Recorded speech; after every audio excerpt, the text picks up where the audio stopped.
नमस्कार मेरे प्यारे श्रोताओं, आज मैं आपके लिए एक बहुत ही मनोरंजक और दिल को छू लेने वाली कहानी लेकर आई हूँ। ये कहानी प्रेम, त्याग, धोखे और अंत में मिलने वाले न्याय के उतार चढ़ाव को दर्शाती है। तो कृपया ममता हिंदी कहानियां चैनल को सब्सक्राइब करें और इस वीडियो को लाइक, शेयर और कमेंट करना न भूलें। आइए कहानी शुरू करते हैं। देवगढ़ नाम का एक गांव था जहां सूरज नाम का एक युवक रहता था। उसके परिवार में केवल उसकी माँ थी जो अपने लाडले बेटे सूरज की देखभाल करती थी। सूरज के पिता प्रताप बड़े ही रंगीन मिजाज के व्यक्ति थे। उनका ध्यान अपनी पत्नी पर कम और गांव के ठाकुर विक्रम सिंह की नौकरानी पर अधिक रहता था। उन दोनों के बीच कुछ प्रेम संबंध भी चल रहा था। सूरज तो अपनी माँ के गर्भ में ही था जब उसके पिता ठाकुर की नौकरानी के साथ गांव छोड़कर भाग गए थे और सूरज के युवा होने तक वापस नहीं लौटे थे। ठाकुर विक्रम सिंह भी हार मानने वालों में से नहीं थे। वह बड़ी कठिनाई से चमेली नाम की उस नौकरानी को शहर से लाए थे। ठाकुर उसे अपनी पत्नी से भी अधिक स्नेह देते थे। इस बात की जानकारी ठाकुर की पत्नी को भी थी। उन्होंने कई बार अपने पति को टोका भी था कि किसी नौकरानी के प्रति इतना लगाव आपकी प्रतिष्ठा को धूमिल कर देगा। आप एक सम्मानित व्यक्ति हैं, आपको बड़ों की तरह आचरण करना चाहिए। तब ठाकुर कहते कि मैं बड़ा आदमी हूँ, इसीलिए तो मैंने एक प्रेयसी रखी है। वह नौकरानी को प्रेयसी कहकर ही बुलाते थे। ठाकुर हर समय उसी नौकरानी के साथ रहते थे, यहाँ तक कि जब वह अपनी जमींदारी की फसल देखने जाते तब भी चमेली उनके साथ होती। रात में ठकुराइन जागकर ठाकुर पर नजर रखती कि कहीं वह अपनी प्रेयसी के कमरे में न चला जाए। लेकिन ठाकुर भी कम चतुर नहीं थे, वह भी पत्नी के सो जाने का इंतजार करते। तब ठकुराइन ने प्रताप को 500 सोने की मोहरें देकर कहा कि मैं यह धन तुम्हें देखने के लिए नहीं बल्कि एक मुश्किल काम के लिए दे रही हूँ। तुम्हें ठाकुर की प्रेयसी को लेकर यहाँ से भाग जाना है। तुम किसी भी तरह उसके प्रेमी बन जाओ। यदि इतने धन से काम न चले तो और ले लो, मगर तुम उसे लेकर यहाँ से चले जाओ। ठकुराइन से खुली छूट मिलने पर प्रताप ने भी अपनी किस्मत आजमाई। वह यह भी भूल गया कि घर में उसकी पत्नी अकेली है और उसके जाने के बाद ठाकुर उसकी पत्नी पर अत्याचार कर सकता है। प्रताप ठाकुर की प्रेयसी के पीछे लग गया। वह भी ठाकुर को पसंद नहीं करती थी, क्योंकि ठाकुर दिन में उसे पैसों की थैली तो दे देता था जिसे वह अपने साथ रखती थी, लेकिन शाम को ठकुराइन आंखें दिखाकर वह थैली वापस ले लेती थी। इस बात से चमेली बहुत नाराज रहती थी। प्रताप ने उसे समझाया कि मेरे पास भी ठाकुर की तरह पैसों की थैली है, जिसे मैं तुम्हें दे दूंगा तो कोई वापस नहीं ले पाएगा, लेकिन इसके लिए हमें यहाँ से बहुत दूर जाना होगा ताकि उस थैली को कोई तुमसे छीन न सके। चमेली बोली कि मैं खुद ठकुराइन की आदतों से परेशान हो चुकी हूँ। ठाकुर भी झूठा है।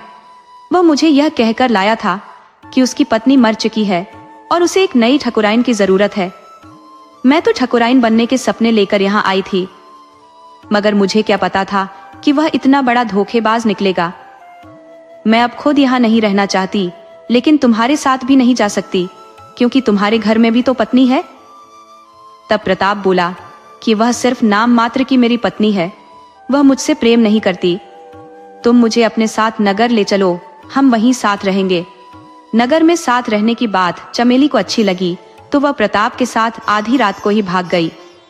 ठाकुर को जैसे ही पता चला कि प्रताप उसकी प्रेयसी को लेकर भाग रहा है, उसने हंगामा खड़ा कर दिया।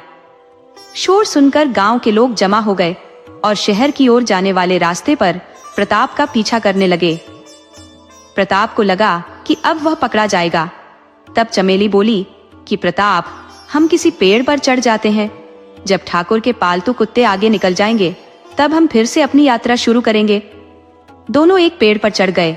गांव वाले सीधे सादे लोग थे, उन्हें क्या पता था कि वे दोनों पेड़ पर भी छिप सकते हैं। वे दौड़ दौड़ कर थक गए। तभी उनमें से किसी ने कहा कि मूर्खों, हम बेकार में भाग दौड़ कर रहे हैं। घर से भागने वाले कभी सीधे रास्ते से नहीं भागते।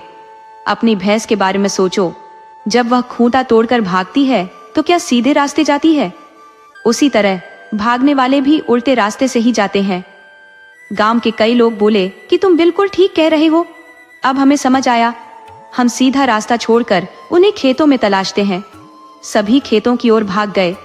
उधर चमेली बोली कि प्रताप, सारे मूर्ख चले गए, यही सही मौका है, हम निकल चलते हैं। दोनों पेड़ से उतरे और आराम से चले गए। ठाकुर को तो पता चल ही गया था कि प्रताप उसकी प्रेयसी को लेकर भाग गया है, तो वह बोला कि मैं प्रताप की पत्नी को ही अपने घर उठवा लाऊंगा, अब वही मेरी नई प्रेयसी बनेगी। ठाकुर का एक चापलूस प्रताप की पत्नी के पास गया और बोला कि तुम्हें ठाकुर ने बुलाया है। स्त्री बोली कि मुझसे क्या काम पड़ गया। तब उस चापलूस ने बताया कि तुम्हारा पति प्रताप ठाकुर की प्रेयसी को भगा ले गया है, अब ठाकुर तुम्हें अपनी प्रेयसी बनाकर रखेंगे। इतना सुनते ही प्रताप की पत्नी क्रोधित हो गई, बोली कि तुम्हें यह कहते हुए शर्म नहीं आती? मेरे दरवाजे से चले जाओ, नहीं तो इसी काली हांडी से मारकर तुम्हारा और तुम्हारे ठाकुर का सिर फोड़ दूंगी। मेरे पति को तुम दोनों ने कहाँ छिपाया है? शाम तक वापस नहीं किया तो राजा के दरबार में तुम दोनों के खिलाफ शिकायत करूंगी और तुम दोनों को फांसी पर चढ़वा दूंगी। तुम दोनों ने मुझे क्या समझ रखा है? मैं तुम्हारी ईंट से ईंट बजा दूंगी। चापलूस भागकर ठाकुर के पास आया और बोला कि मालिक, घोड़ी बहुत बिगड़ी हुई है, आप उस पर सवारी करने का विचार मन से निकाल दीजिए, नहीं तो लेने के देने पड़ जाएंगे। वह राज दरबार जाने की बात कर रही है। उसने यह भी कहा है कि आज शाम तक मेरे पति को लौटा दो, नहीं तो ईंट से ईंट बजा दूंगी। आप सोच लीजिए, यदि वह राज दरबार चली गई तो जमींदारी हाथ से निकल जाएगी, आपकी रंगीन मिजाजी जमींदारी पर भारी पड़ जाएगी। यह सुनकर ठाकुर के होश उड़ गए। उसने कभी सोचा भी नहीं था कि कोई उसके खिलाफ राज दरबार जा सकता है। वह चापलूस से बोला कि अब क्या होगा? अगर वह सचमुच राज दरबार चली गई तो बड़ी मुश्किल हो जाएगी। राजा वैसे ही आधा पागल है, वह रंगीन मिजाज लोगों से चिढ़ा रहता है। जमींदारी तो जाएगी ही, फांसी भी दे देगा। अब तुम ही कोई उपाय बताओ। तब चापलूस बोला कि मालिक, लोहे को लोहे से ही काटा जाता है, आप ठकुराइन को उसे मनाने के लिए उसके पास भेजिए। तब ठाकुर बोला कि मूर्ख, ठकुराइन तो कटी हुई बिल्ली है, यदि वह ठीक होती तो मुझे प्रेयसी रखने की क्या जरूरत पड़ती? उसे जितना मनाने की कोशिश करो वह गद्दी की तरह बिदक कर लात चलाने लगती है। उसको समझाना और बबूल के पेड़ पर चढ़ना दोनों बराबर है। चापलूस बोला कि मालिक, चाहे कुछ भी हो, आपको उस स्त्री के पास ठकुराइन को ही भेजना पड़ेगा। वैसे भी ठकुराइन आपकी पत्नी है, वह कब चाहेगी कि उसका सुहाग उजड़े। आप अपना काम निकालने के लिए उसका पैर भी पकड़ लेना। ये आप दोनों का मामला है। आपके शयन कक्ष में कौन देखने जाता है कि क्या हो रहा है? ठकुराइन को मनाने के लिए सभी प्रयास करना, पांव भी दबाने पड़े तो पीछे मत हटना, रोना पड़े तो उसके आगे रो लेना। कितनी भी कठोर स्त्री हो, पति की आंखों में आंसू बर्दाश्त नहीं कर सकती, वह पिघल जाएगी। मालिक, आप बस पत्नी से ही कोई उम्मीद रखो। ठाकुर ने भी सोच लिया कि चापलूस ठीक कह रहा है। वह रात में पत्नी के पास गया तो वह तो पहले से बहुत खुश थी। वह अपनी होने वाली सौतन से छुटकारा पा चुकी थी। उसे पूरा विश्वास था कि प्रताप उसे वापस लेकर नहीं आएगा। उसने उसे इतना धन भी दे दिया था कि 1 साल तक तो वह आराम से उसे साथ रख सकेगा, और यदि वह भी प्रताप को पसंद कर ले तो जिंदगी गुजर जाएगी। वैसे उसे पता था कि उस तरह की स्त्री किसी की पत्नी नहीं बनती, वह एक के साथ रह ही नहीं सकती। जब तक प्रताप के पास पैसा रहेगा उसे चिपकी रहेगी, मगर पैसा खत्म होते ही उसे केंचुली की तरह त्याग देगी। ठकुराइन बहुत खुश थी, उसकी खुशी संभाले नहीं संभल रही थी। ठाकुर काफी उदास था। पत्नी बोली कि आप इसी तरह मुंह लटकाए रहेंगे या कुछ खाएंगे पिएंगे? अरे, अब उस प्रेयसी को एक पक्षी समझकर भूल जाइए। पक्षी किसी के बंधन में नहीं रहते, पिंजरे में रखने पर भी पालतू नहीं बनते, मौका मिलते ही उड़ जाते हैं। अब आप उसे भूल जाइए और मुझ पर भरोसा रखिए, मरते दम तक साथ नहीं छोड़ूंगी। ठकुराइन की बात सुनकर ठाकुर बोला कि भाग्यवान, तुम ठीक कह रही हो। पत्नी और बाजारू स्त्री में यही तो अंतर है कि एक कभी साथ नहीं छोड़ती और दूसरी कभी अपनी नहीं बनती। मैं अब उसके लिए चिंतित नहीं हूँ। मेरी चिंता इस बात से है कि प्रताप प्रेयसी को लेकर भाग गया है। अब प्रताप की पत्नी कह रही है कि कल तक मेरे पति को वापस कर दो, वरना राजा से शिकायत करूंगी कि आपने मेरे पति को कहीं गायब कर दिया है। अब मैं प्रताप को उसे कैसे वापस करूं? तुम तो जानती हो कि राजा पागल है, सिर्फ स्त्रियों की सुनता है। मुझे फांसी पर चढ़ा देगा तो तुम्हारा क्या होगा? अब तुम ही बताओ। ठकुराइन बोली, आप मेरी चिंता मत करो, मुझे आपके बिना रहने की आदत पड़ गई है। आप 1 साल से प्रेयसी के साथ थे, मुझसे ऐसे मुंह फेर लिया था कि मुझे जानते ही न हो। तभी मैं कितने आराम से रह लेती थी। उसी तरह आप नहीं रहोगे तो मैं रह लूंगी।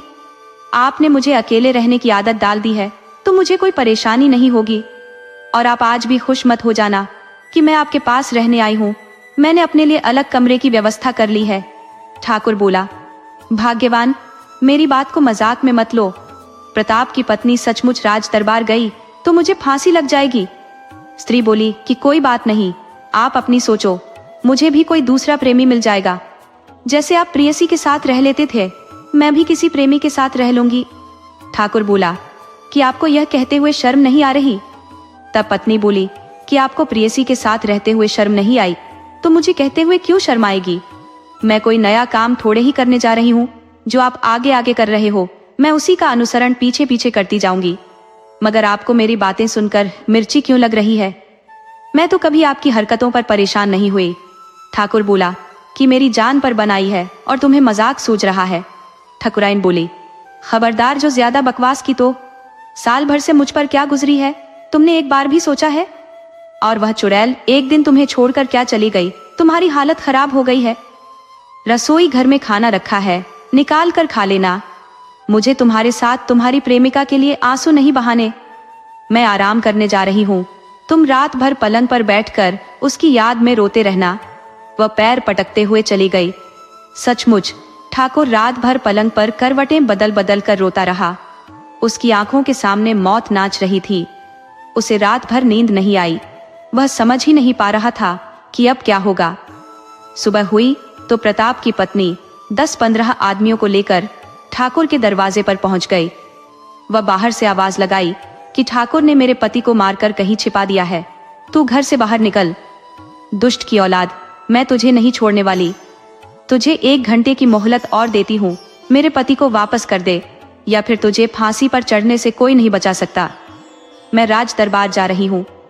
मेरे साथ गांव वाले भी हैं जो तेरे काले कारनामों को राजा से बताएंगे। प्रताप की पत्नी का उग्र रूप देखकर ठाकुर सहम गया तो ठकुराइन भी डर गई कि सचमुच यह राजा के दरबार में चली गई तो राजा बिना देर किए ठाकुर को निपटा देगा। मैं तो अभी इसे हल्के में ले रही थी, मगर मामला काफी गंभीर है। चाहे ठाकुर कितना भी बुरा है, परंतु है तो मेरा पति, इसे बचाना चाहिए। वह हिम्मत करके प्रताप की पत्नी के पास आई और बोली कि बहन, तुमने बहुत अच्छा कदम उठाया है। दुष्ट आदमी को सबक मिलना ही चाहिए। अगर ठाकुर तेरे पति को मार दिया होता तो मैं तुमसे पहले राजा के पास चली जाती और ठाकुर को अपनी आंखों के सामने फांसी पर लटकवा देती। मगर ठाकुर ने उसे मारा नहीं है। तेरा पति जिंदा है और वह ठाकुर की प्रेमिका प्रेयसी को लेकर भाग गया है। मैं इस बात को जानती हूँ। मैं जानती हूँ कि प्रेयसी कोई भली स्त्री नहीं है। वह प्रताप के साथ 1 महीने से ज्यादा नहीं रह पाएगी। वह प्रताप को ले तो गई है, मगर 1 महीने में ही छोड़ देगी तो वो वापस आ जाएगा। तुम उसके लिए ज्यादा चिंता मत करो। मैं एक स्त्री हूँ तो दूसरी स्त्री की मजबूरी को भी समझती हूँ। मुझे तुमसे काफी हमदर्दी है।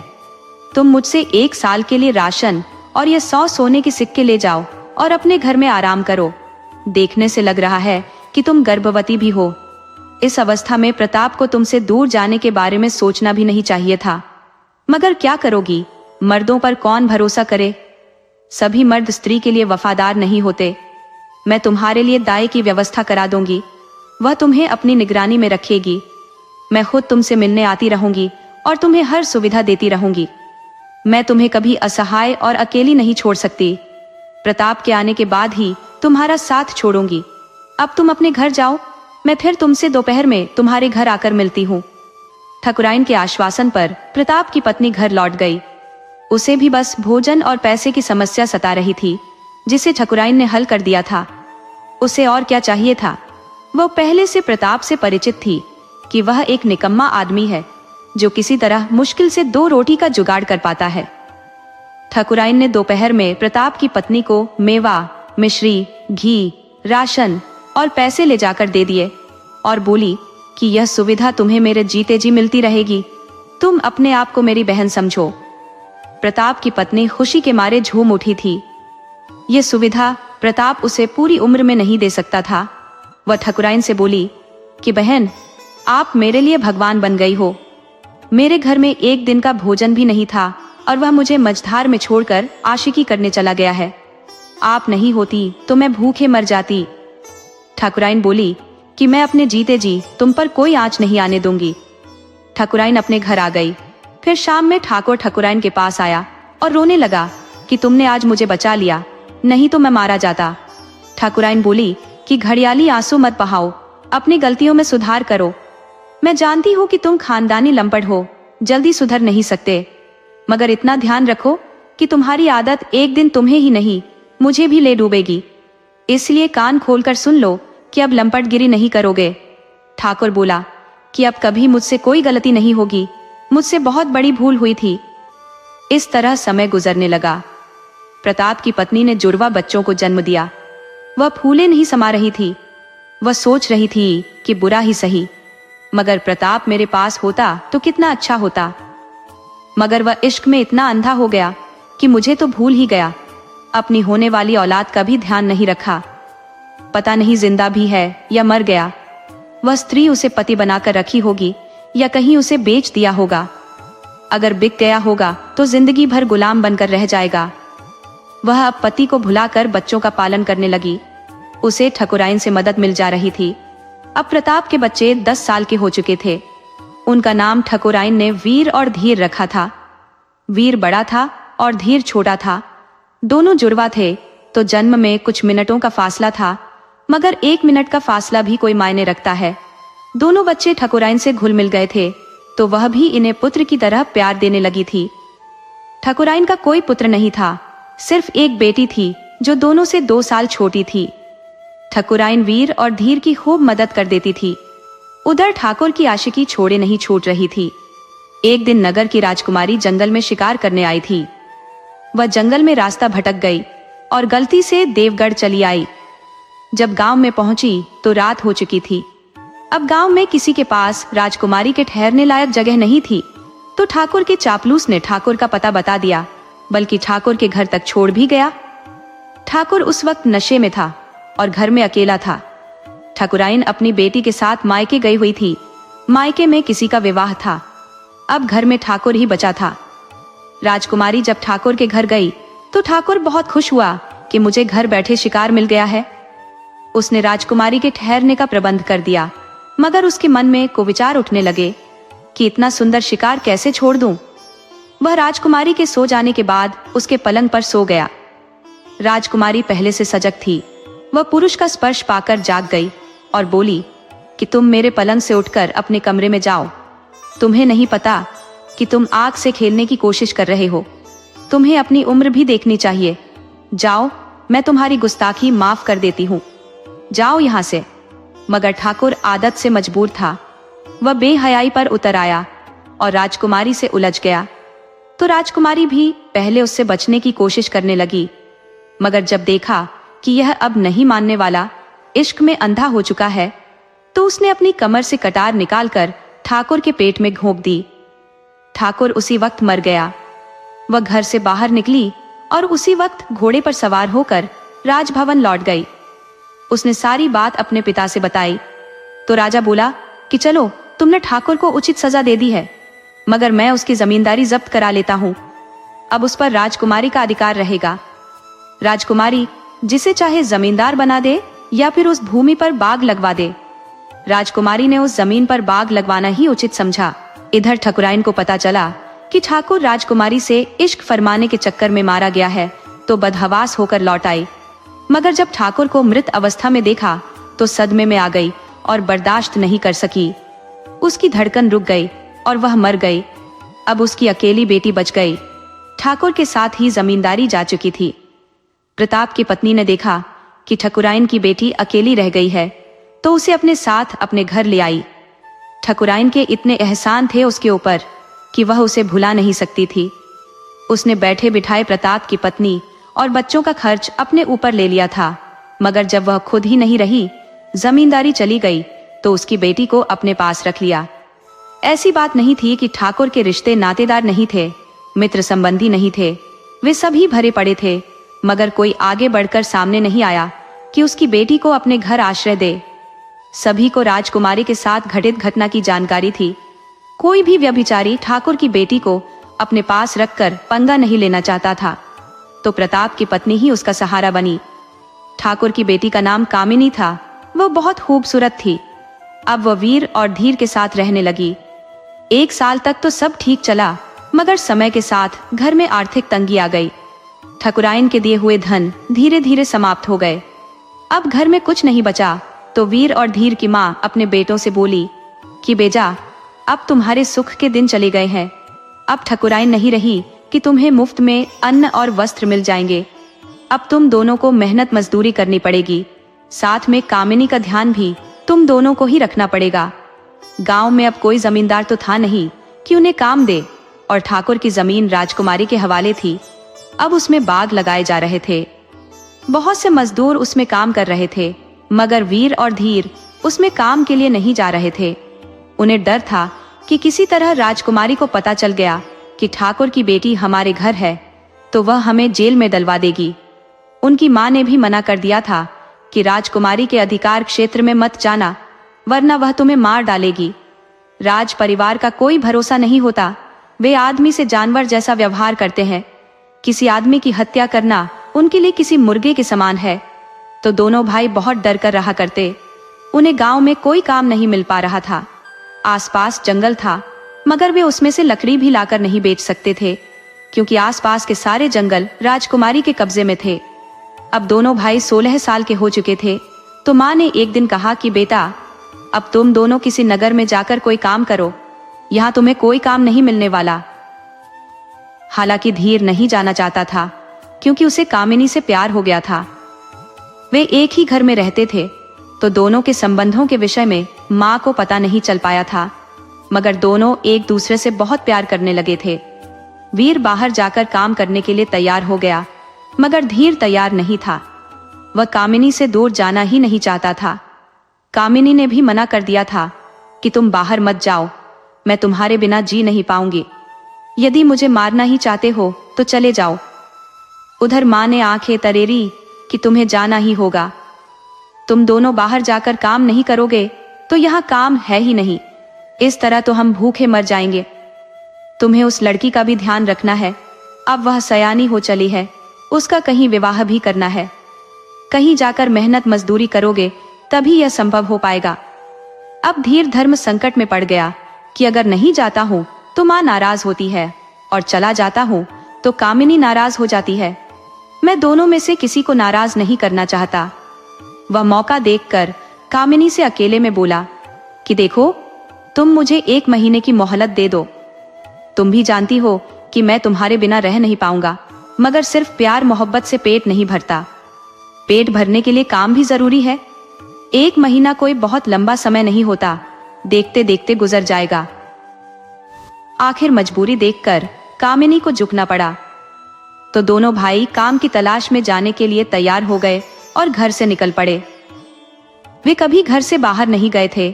थोड़ा बहुत कोई काम भी किया था तो गांव में ही किया था। बाहर काम का अनुभव भी उनके पास नहीं था। शहर तो उन दोनों ने देखा भी नहीं था। किसी ने उनसे यह भी नहीं बताया था कि शहर कैसा होता है, उसमें क्या होता है।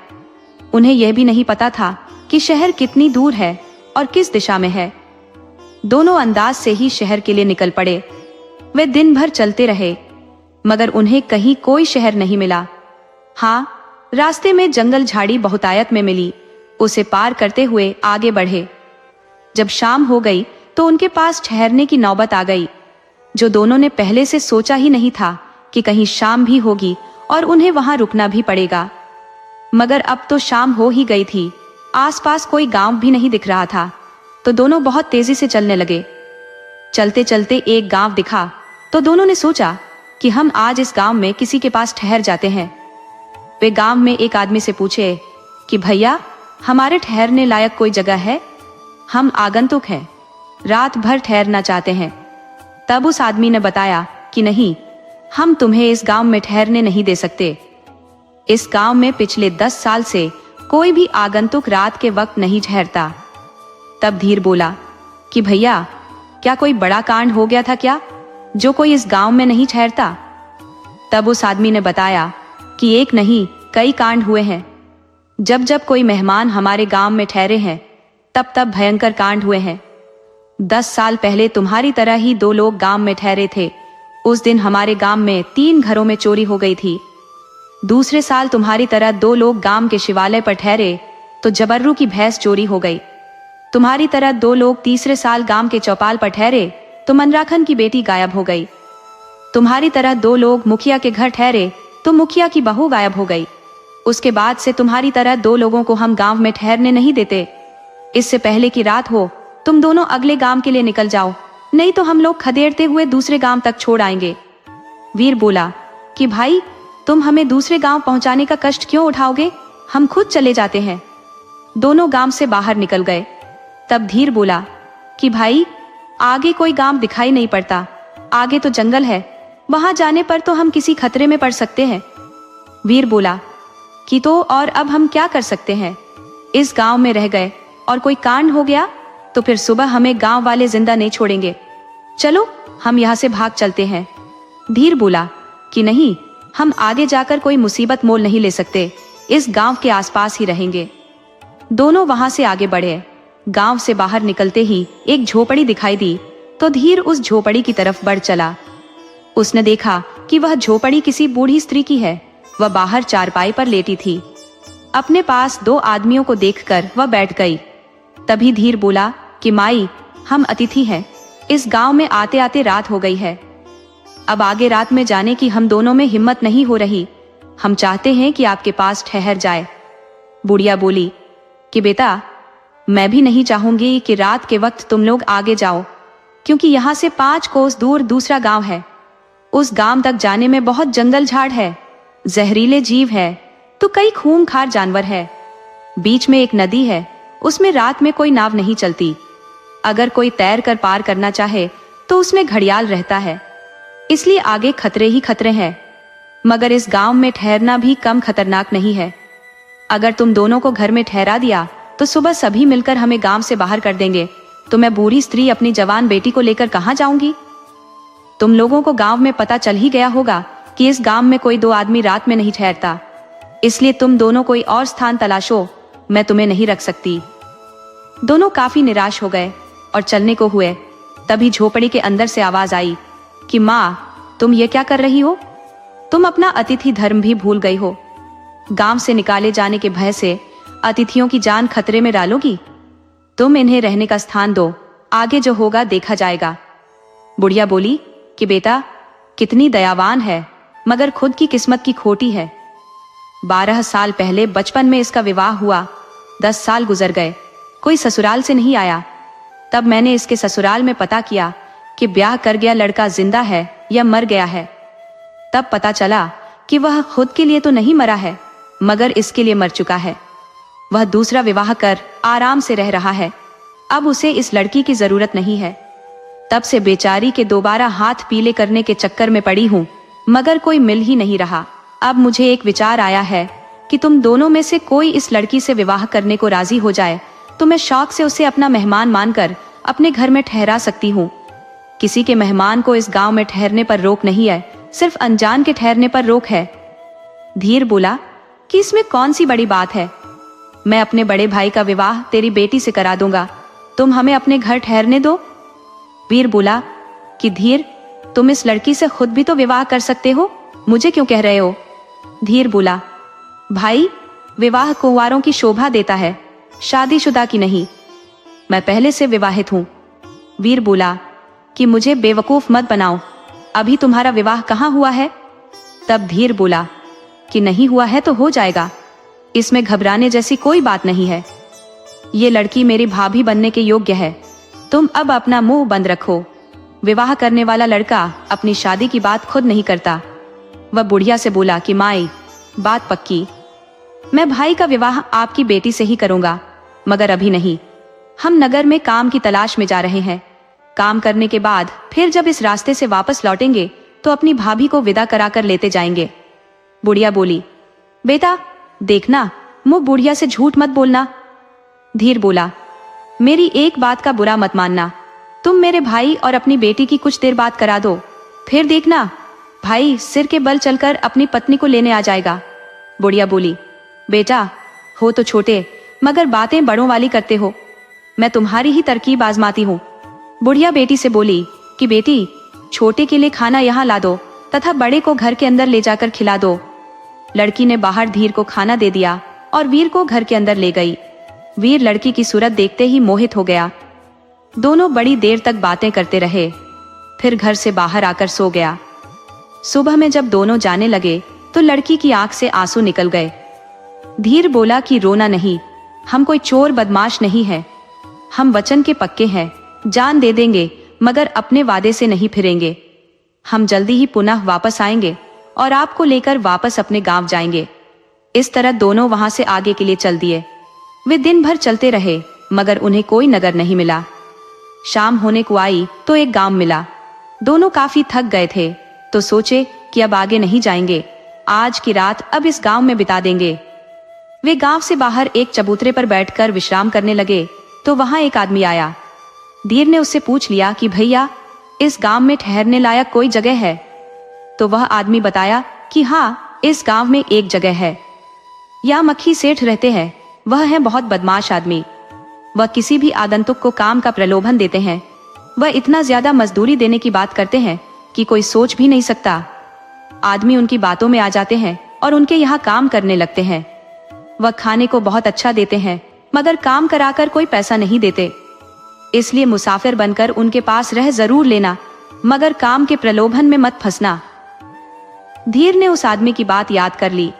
वह मक्खी सेठ का घर खोजता हुआ उनके घर चला गया।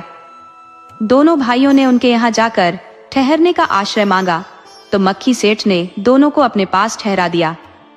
उन्होंने खाने को बहुत अच्छा भोजन दिया तथा रात में दोनों से बहुत मीठी मीठी बातें की कि मैं अपने पास कोई भी आदमी रखता हूँ तो उसे 5 गुना ज्यादा मजदूरी देता हूँ। आप दोनों किसी काम से मजदूरी करने या काम से जा रहे हो तो आगे मत जाओ, हमारे पास ही काम करो, मैं आप दोनों को यही काम दे दूंगा। तब धीर बोला कि नहीं भैया, हम कोई काम से नहीं जा रहे, अब भी एक रिश्तेदारी में जा रहे हैं और वहां से लौटने के बाद आपके यहाँ रहकर काम करेंगे। आपके पास और भी 10-15 आदमी लेकर आएंगे। धीर उसी की तरह की बातें करके आगे निकल गया। तीसरे दिन दोनों चलते रहे। वे दिन भर चलते रहे मगर उन्हें आगे कोई गांव मिला ही नहीं। वे चलते चलते एक जंगल में पहुंच गए। सोचे कि जंगल छोटा होगा, शाम से पहले हम जंगल को पार कर जाएंगे, मगर वे शाम तक घनघोर जंगल के भीतर चले गए। उधर रात होने को आ रही थी। दोनों काफी डर गए। उन्हें समझ नहीं आ रहा था कि क्या करें। इस जंगल में खतरनाक जानवर हो सकते हैं, अब उनसे कैसे निपट पाएंगे? वे मारकर हमें खा जाएंगे। वीर धीर से बोला कि भाई, हम अब बुरी तरह फंस गए हैं। धीर बोला कि भाई, हम चालाकी से ही अब बच सकते हैं, चलो पहले रहने का कोई आश्रय खोजे। वीर बोला कि इस जंगल में हमें कोई आश्रय मिल जाए, ये संभव नहीं दिखता। मेरी होने वाली पत्नी का क्या होगा जो मैं यहाँ मर गया? धीर बोला, और मेरी होने वाली पत्नी का क्या होगा अगर मैं मर गया तो? वीर बोला, तेरी होने वाली पत्नी कहाँ है? तू मेरी पत्नी को ही तो अपनी भाभी पत्नी नहीं बता रहा। तब धीर बोला, तू मूर्ख ही रह गया। अरे, मेरी होने वाली पत्नी कामिनी है। वीर बोला, मेरे सामने बोल दिया सो बोल दिया, माँ के सामने कभी मत बोलना, वरना बहुत मारेगी तुझे। वह उसे अपनी बेटी मानती है। धीर बोला कि वह किस किस को मारेगी? वह कामिनी को कैसे मारेगी? वह मुझसे ही प्रेम करती है, उसी ने तो मना किया था कि मत जाओ, तो मैं आने को तैयार नहीं था। वीर बोला, भाई, अब हमें अपनी होने वाली पत्नियों के लिए जिंदा रहना होगा, चलो कोई जल्दी से आश्रय खोजते हैं। दोनों जंगल में रहने के लिए घर खोजने लगे कि सचमुच उन्हें जंगल में एक घर मिल गया। वे बिना सोचे समझे उस घर में घुस गए। उन्हें नहीं पता था कि यह घर एक दानव का है। वे घर में प्रवेश कर गए तो देखा कि एक स्त्री सो रही है। वह स्त्री किसी की आहट पाकर जाग गई। उसने देखा कि 2 मनुष्य मेरे घर में घुस आए हैं, तो वह बहुत खुश हुई कि चलो, आज बैठे बिठाए सुंदर आहार मिल गया है। वह दानव की बहन थी। दानव कब से बहन के लिए वर की तलाश कर रहा था, मगर उसे कोई दानव मिल नहीं रहा था। इस बात से दानव की बहन भी परेशान थी। उसकी उम्र निकली जा रही थी। अचानक से उसके मन में ख्याल आया कि यदि मैं इन दोनों को खा जाती हूँ तो एक दिन का भोजन मिल पाएगा, मगर इनसे विवाह कर लेती हूँ तो जीवन भर आनंद देंगे। मेरा भोजन तो कोई जीव जंतु भी बन सकता है। वह अभी मन में विचार कर रही थी। इधर दोनों भाइयों की हालत खराब हुई जा रही थी कि कहाँ आकर फंस गए, अब तो जान बचने भी मुश्किल है। तभी दानवी बोली कि तुम दोनों बहुत प्यारे हो, देखकर जी करता है कि विवाह कर लूं। तब वीर बोला कि माफ करना, मैं आपसे विवाह नहीं कर सकता, मैं दूसरी स्त्री को वचन दे आया हूं। धीर ने वीर का कान खींचा कि बेवकूफ, मौके की नजाकत को समझ, यहाँ तुमसे कोई प्रमाण पत्र नहीं मांगा जा रहा, ये सत्य बोलकर नहीं, छल से बचा जा सकता है। ये बात उसने इशारे में समझाया कि जरा सी गलती जिंदगी पर भारी पड़ सकती है, तू ज्यादा सत्यवादी मत बन। धीर बोला कि हे परम सुंदरी, मैं आपसे विवाह को तैयार हूँ, मेरा भाई भी आपसे विवाह को तैयार है, बस थोड़ा शर्मा रहा है। दानवी बोली कि मैं तुम दोनों से ही विवाह करूंगी।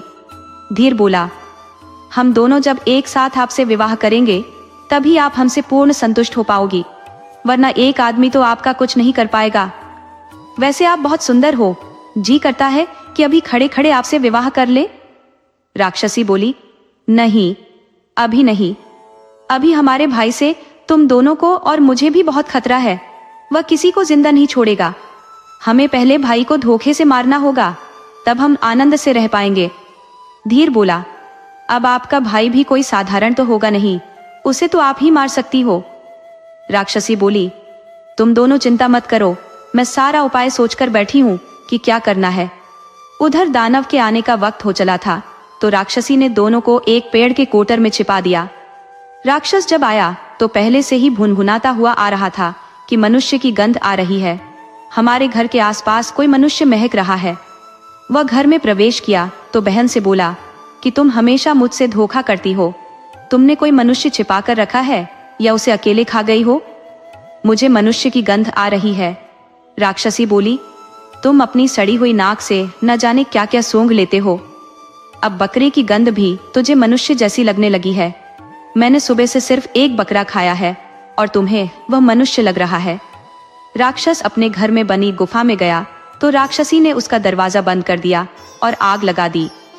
राक्षस राक्षसी की चाल समझ नहीं पाया, वह बहन से जान छोड़ देने की दुहाई देता रहा, मगर राक्षसी ने कोई दया नहीं दिखाई। राक्षस को मार डाला, खर दोनों को पेड़ के कोटर से निकाल लाई और बोली कि अब तुम दोनों से विवाह करूंगी। धीर बोला कि हम भी चाहते हैं कि तुम जल्दी हमारी दुल्हन बन जाओ, मगर हम विवाह के लिए कोई सामग्री साथ नहीं लाए हैं। हम अपने साथ आपके लिए वस्त्र, गहने और विवाह के लिए एक पंडित लाना चाहते हैं। हम तीनों को एक साथ सोने के लिए एक बड़े पलंग की जरूरत पड़ेगी, तो हम एक लोहार भी साथ लाना चाहते हैं। हम विवाह बड़ी धूमधाम से करना चाहते हैं। राक्षसी बोली कि नहीं, हमारे यहाँ इस तरह विवाह नहीं होता, बस स्त्री पुरुष मिल गए, विवाह हो गया। धीर बोला, यह भी कोई विवाह होता है जिसमें हजारों मन मिठाई न बने, हजारों लोग खाए नहीं? और फिर तुम सोचो कि जंगल से जब हमारे साथ गांव में चलोगी तो कितना आनंद आएगा।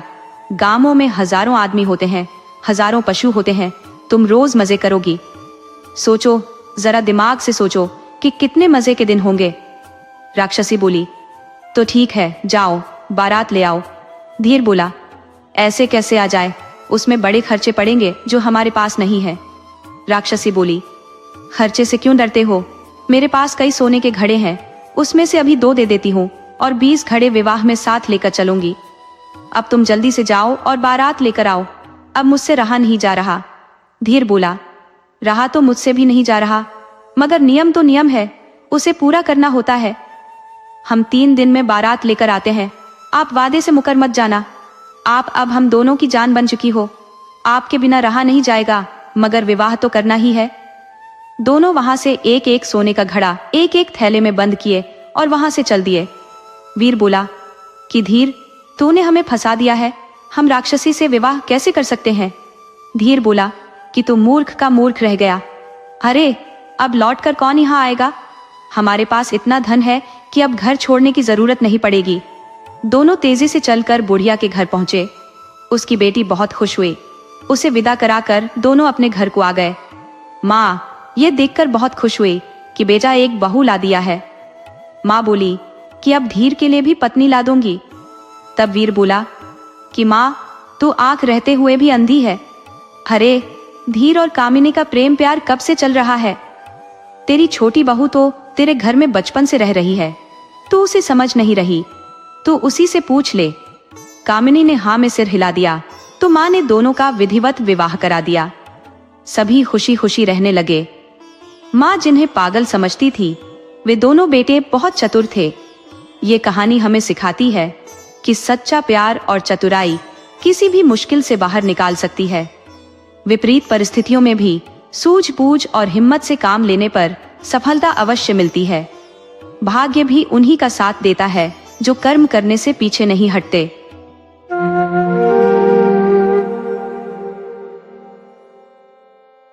आज मैं आपके लिए एक ऐसी कहानी लेकर आई हूँ जिसमें आपको घर गृहस्थी के खट्टे मीठे रंग भी दिखेंगे और एक बिगड़ैल लड़के की अजब कहानी भी। ये कहानी सिखाती है कि अच्छी सलाह सोने से भी महंगी होती है और गलत रास्ते की मंजिल हमेशा जेल ही होती है। आइए कहानी शुरू करते हैं। युगों पहले की बात है। कल्याणपुर नाम का एक बहुत बड़ा गांव हुआ करता था, जहां पर एक साहूकार और एक जमींदार रहा करते थे। साहूकार का नाम धर्मा था, जबकि जमींदार का नाम करमचंद था।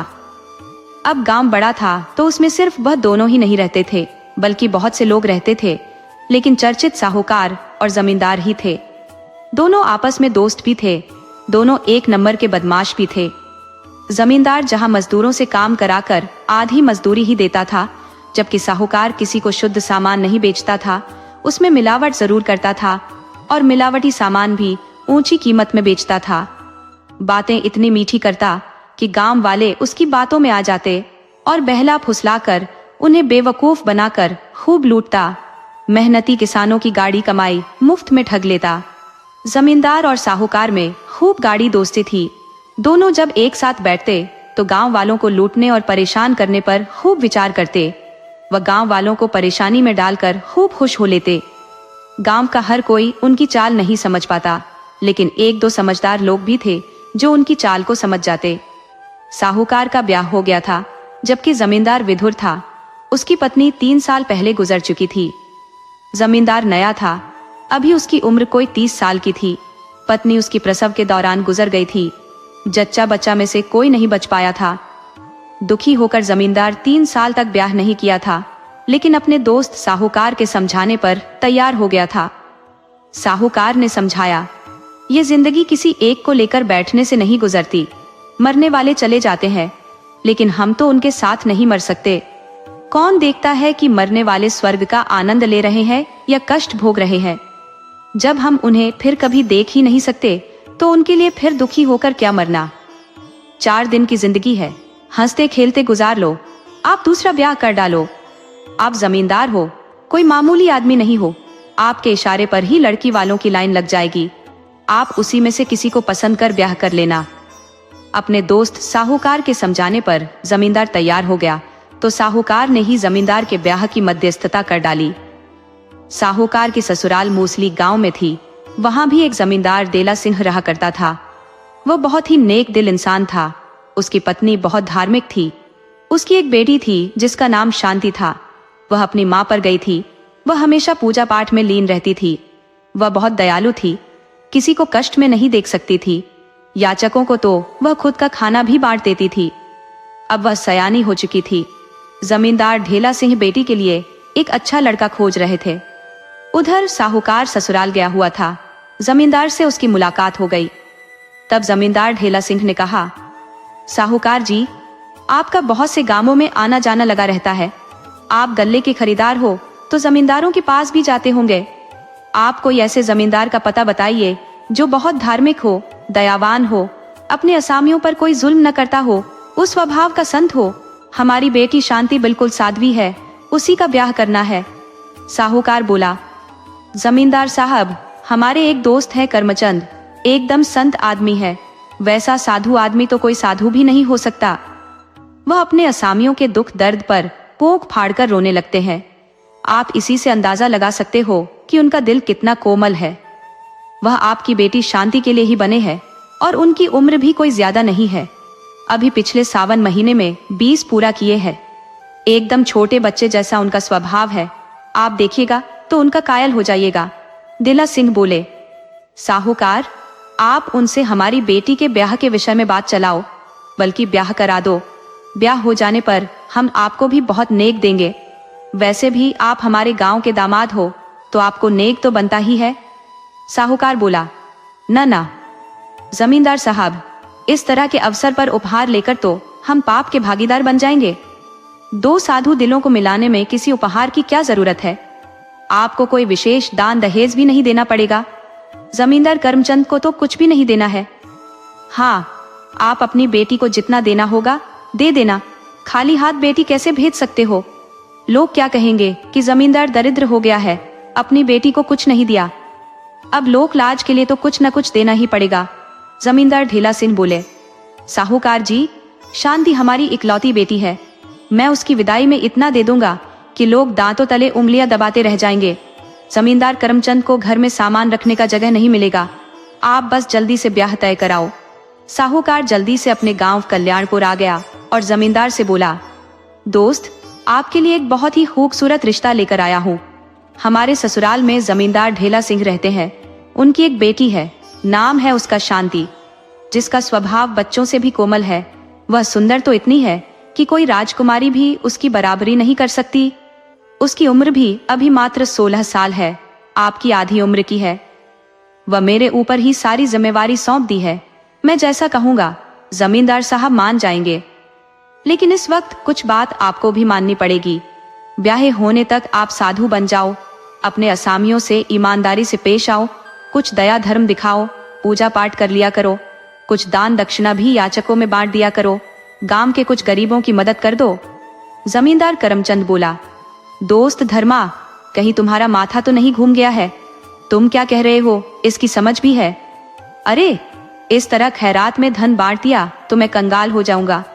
साहूकार बोला, मैं कोई हमेशा के लिए धन बांटने को नहीं कह रहा, बस ब्याह हो जाने तक ही बांटना है, उसके बाद फिर अपने रंग पर आ जाना है। आप तो जानते हो कि चतुर साहूकार और जमींदार को मौसम की तरह बदलना पड़ता है। अपना काम निकालने के लिए कभी मुलायम बनना पड़ता है तो कभी कठोर बनना पड़ता है। जमींदार बोला, लेकिन हमारे घाटे की भरपाई कौन करेगा? इस तरह हम मुफ्त में बांट दिया तो हमारे पास याचकों की लाइन लग जाएगी। याचकों में कौओं की तरह एकता होती है। एक को दाना डाल दो तो कांव काम करके हजारों को इकट्ठा कर लेते हैं। उसी तरह याचक हजारों को इकट्ठा कर लेते हैं। मैं मुफ्त में उन्हें बांटने लगा तो कंगाल हो जाऊंगा। साहूकार बोला, आप मेरा दोस्त होकर भी दिमाग का इस्तेमाल नहीं करते, थोड़ा दिमाग का इस्तेमाल कर लो।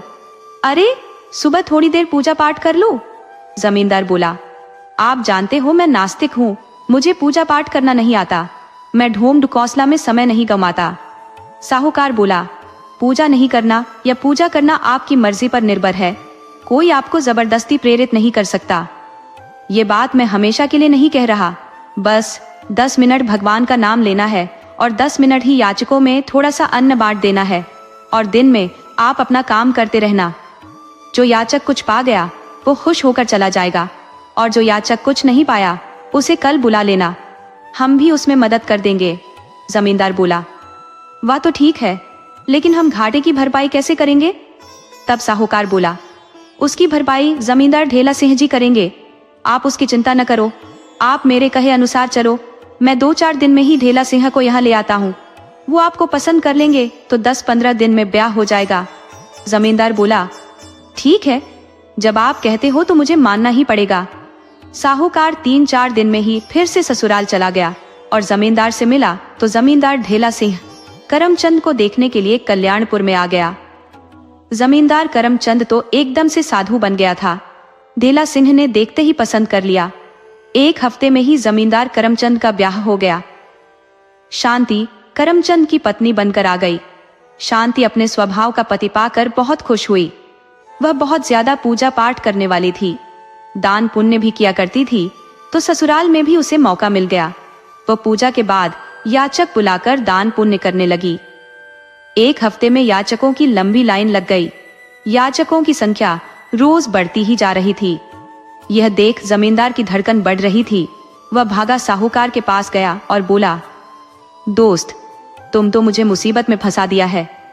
नए जमींदार ने दिल खोलकर अन्न बांट रही है। याचक रोज बाढ़ की तरह बढ़ रहे हैं। कल तक जो मेरे दरवाजे के पास आने से खौफ खाते थे, आज बड़ी शान से छाती चौड़ी कर जमींदारनी से रिठाई के साथ भीख मांग रहे हैं और मैं नई जमींदारनी के आगे असहाय हो गया हूँ। साहूकार बोला, शांति आपकी पत्नी है, उसे प्यार से समझाओ कि वह बहुत कम दान पुण्य करे। जमींदार बोला, मेरी हिम्मत नहीं है कि जमींदारनी से कुछ कहूँ, अभी नई है, बुरा मान जाएगी। मैं उससे बहुत प्यार करने लगा हूँ। मैं जानता हूँ कि वह बहुत कोमल है, एक डांट भी बर्दाश्त नहीं कर पाएगी, उसका दिल टूट जाएगा। आप कोई दूसरा रास्ता निकालो या खुद चलकर उसे समझाओ। साहूकार बोला, दोस्त, मैं भला जमींदारनी को कैसे समझा सकता हूँ? वह आपकी पत्नी है, किसी भी औरत को उसके भाई, बंधु, गुरुजन या फिर पति ही समझा सकता है, दूसरा उसे नहीं समझा सकता। ये मर्यादा के खिलाफ है। आप खुद प्रयास करो, याचकों को तो आप अपने लठैतों से पिटवा सकते हो। अरे, हमारे गांव में याचक है नहीं, वह मैनीपुर से आ रहे हैं, रास्ते में जंगल है, आप जंगल में ही कुछ याचकों का कपूत फोड़वा दो। साले इस गांव की तरफ कभी देखेंगे ही नहीं, बाप का राज समझ लिए हैं, ऊंट जैसा मुंह उठाकर चले आ रहे हैं। जमींदार को समझ में आ गया कि अब क्या करना है। वो लठैतों को सेट किया और कुछ पैसा दिया। बोला, कल सुबह जंगल के रास्ते में याचकों की खूब पिटाई कर दो, ससुर इधर आने नहीं पाए। जमींदार ने लठैतों को बहुत पैसा भी दिया। अब क्या था, लठैत जंगल में डेरा जमा दिए और दूसरे गांव से आ रहे याचकों को खूब मारे पीटे। याचक जान बचाकर भाग गए। याचक मार खाते ही समझ गए कि यह काम जमींदार का है। जिंदगी में किसी को एक मुट्ठी अन्न नहीं दिया। जमींदारनी की वजह से 1-2 हफ्ते कुछ मिल गया, लेकिन जमींदार ने पिटवाकर सब वसूल लिया। याचक अब कल्याणपुर में आना बंद कर दिए। अचानक से याचकों का गायब हो जाना जमींदारनी के समझ में नहीं आया, लेकिन वह चतुर थी। जमींदार के हर एक गतिविधि पर नजर रखने लगी।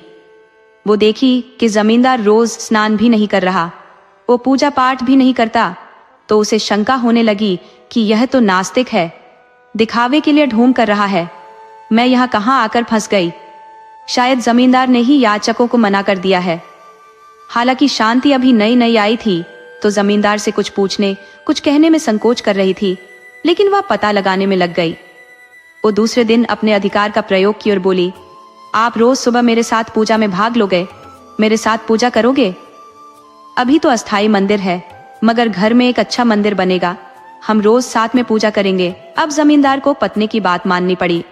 जमींदार किसी तरह मुश्किल से तैयार होकर पूजा में लग गया, मगर उसका मन पूजा में नहीं लगता था। एक दिन जमींदारनी ने अपनी नौकरानी से जमींदार के विषय में पूछ ली, तो वह कुछ नहीं बोली, बस रोने लगी। जमींदारनी बोली, तेरे यह दर्द के आंसू हैं, मैं समझ रही हूँ, लेकिन तुम्हें यह दर्द किसने दिया है? तुम मुझे निसंकोच बताओ। तब नौकरानी बोली, मुझे क्यों मरवाने पर तुली हो? अगर जमींदार साहब को पता चल गया कि मैंने आपसे उनके विषय में कुछ कहा है, तो वह मेरी जान ले लेंगे, मेरे बाल बच्चे और पति को पिटवाकर गांव से बाहर करा देंगे। जमींदारनी बोली, कुछ नहीं होगा, मैं तेरे साथ हूँ, तुम पर कोई आंच नहीं आएगी। तुम साफ साफ बताओ कि तेरे आंख में यह आंसू क्यों है? तब नौकरानी बताई, आप जो इस वक्त जमींदार साहब को देख रही हो, जमींदार साहब वह नहीं है। जमींदार साहब एक जालिम आदमी है, यह और नास्तिक है, ये मजदूरों के और कामगारों के दुश्मन है, सबका खून चूसते हैं। इनका सलाहकार धर्मा साहूकार है, जो 1 नंबर का बदमाश है। वो खुल्लम खुल्ला लुटाई करता है, मगर उसे डांटने या बोलने की किसी में हिम्मत ही नहीं है, क्योंकि वह जमींदार साहब का दोस्त है। जमींदार के लठैत मारकर किसी का भी हड्डी पसली एक कर सकते हैं।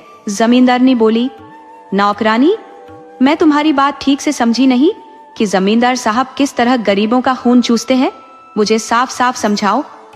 तब नौकरानी बोली, मालकिन, जमींदार साहब तय मजदूरी में से आधा काट लेते हैं, वह किसी को भी पूरी मजदूरी नहीं देते, जबकि काम ज्यादा लेते हैं।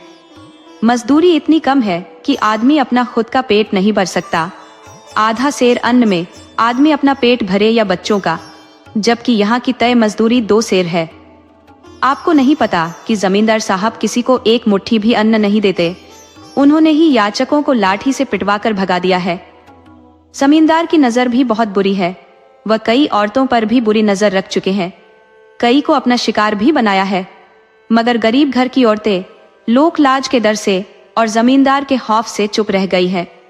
अब जब से आप आ गई हो तो औरतों में डर कम हो गया है। जमींदार ने बोली, अब तुम जाओ, अपने काम में लग जाओ। घर जाते वक्त अपनी जरूरत के अनुसार अन्न ले जाना, कम से कम 5 सेर रोज ले जाना। तुम मुझसे ले लेना, जमींदार से मांगने की जरूरत नहीं है। सदा शांत रहने वाली जमींदारनी के तेवर काफी गर्म हो गए थे। वो जमींदार के घर में आने का इंतजार करने लगी। शाम के वक्त जब जमींदार घर में आया तो वह उबल पड़ी। धोखेबाज, मक्कार, बूढ़े, तुमने मुझे धोखा दिया है। तुम बहुत बड़े नास्तिक हो, आवारा हो, लंपट हो, पहले से विवाहित रहे हो। मुझे लगता है तुम्हारी बदमाशियों से तंग आकर तुम्हारी पहली पत्नी ने जान दे दिया था, और अब मैं भी तुम्हारे संग नहीं रहने वाली। साहूकार ने मेरी जिंदगी बर्बाद करा दी। अब मैं जीना नहीं चाहती। मैं आंगन के कुएं में कूदकर जान दे दूंगी। मुझे अब जीना नहीं है। मैं किसी बूढ़े के साथ नहीं रह सकती। पत्नी की बात सुनकर जमींदार के पसीने छूट रहे थे। उसे समझ नहीं आ रहा था कि मेरे विषय में यह जान कैसे गई। अभी तो उसे आए हुए 1 माह ही हुए थे, मगर इतने समय में जमींदार पत्नी का दीवाना हो गया था। शांति बहुत ही खूबसूरत थी। उसे जमींदार अब किसी कीमत पर खोना नहीं चाहता था, और वह बागी बन गई थी। जमींदार बोला, भाग्यवान, ये आपको क्या हो गया है? आपको किसने भड़का दिया है? भला मैं धोखेबाज कैसे हो सकता हूँ? मैंने कोई गलती किया ही नहीं है। स्त्री बोली, मुझसे बात मत करो। मैं धोखेबाजों से बात नहीं करना चाहती। मुझे अब जीना नहीं है। आज मैं मर के दिखा दूंगी। जमींदार बोला, भगवान के लिए ऐसा गजब मत करो। मैं भी मर जाऊंगा। मैं तो बस आपको देखकर जी रहा हूँ। आप इस घर की चांदनी हो। रोशनी खत्म होते ही अंधेरा हो जाएगा। स्त्री बोली, मुझे किसी की चिकनी चुपड़ी बात पसंद नहीं। मैं आस्तिक हूँ और आप नास्तिक। हमारा और आपका विचार मिल ही नहीं सकता। आपकी उम्र भी मेरे से दोगुनी है। आपने मेरे मन और तन दोनों पर अतिक्रमण किया है। जमींदार बोला, भाग्यवान, आप मेरी पत्नी हो और बातों की तीर चलाकर मुझे घायल कर रही हो। आप साफ साफ कहो कि चाहती क्या हो। आप इस घर की मालकिन हो, जमींदारनी हो। आपको मेरी कार्यशैली पसंद नहीं आ रही तो आप अपने अनुसार काम करो। आप ही कहो कि मैं क्या करूं। मुझसे कौन सी गलती हो रही है, उसे सुधार लूंगा। स्त्री बोली, अब आपको मेरी बात माननी पड़ेगी, तभी मैं जिंदा रह पाऊंगी, वरना मैं जान दे दूंगी। आप पहले मंदिर बनवाओ, मेरे साथ पूजा करो, याचकों को दान दक्षिणा दो, मजदूरों को उचित मजदूरी दो। वे भी इंसान है, कोई जानवर नहीं। वे अपने बाल बच्चे, पत्नी को छोड़कर इस उम्मीद से दिन भर खेत में काम करते हैं कि उन्हें और उनके बच्चों का पेट भर जाएगा, लेकिन आप उनके खुद के पेट भरने को अनाज नहीं देते। आपको इंसान से तो कोई डर नहीं है, लेकिन आप उस साहूकार के बहकावे में इतना अंधे हो गए हो कि भगवान से भी आपको डर नहीं लगता। क्या करोगे इस पाप की कमाई का? कौन है इसको खाने वाला? आप जानबूझकर गरीबों की आह ले रहे हो।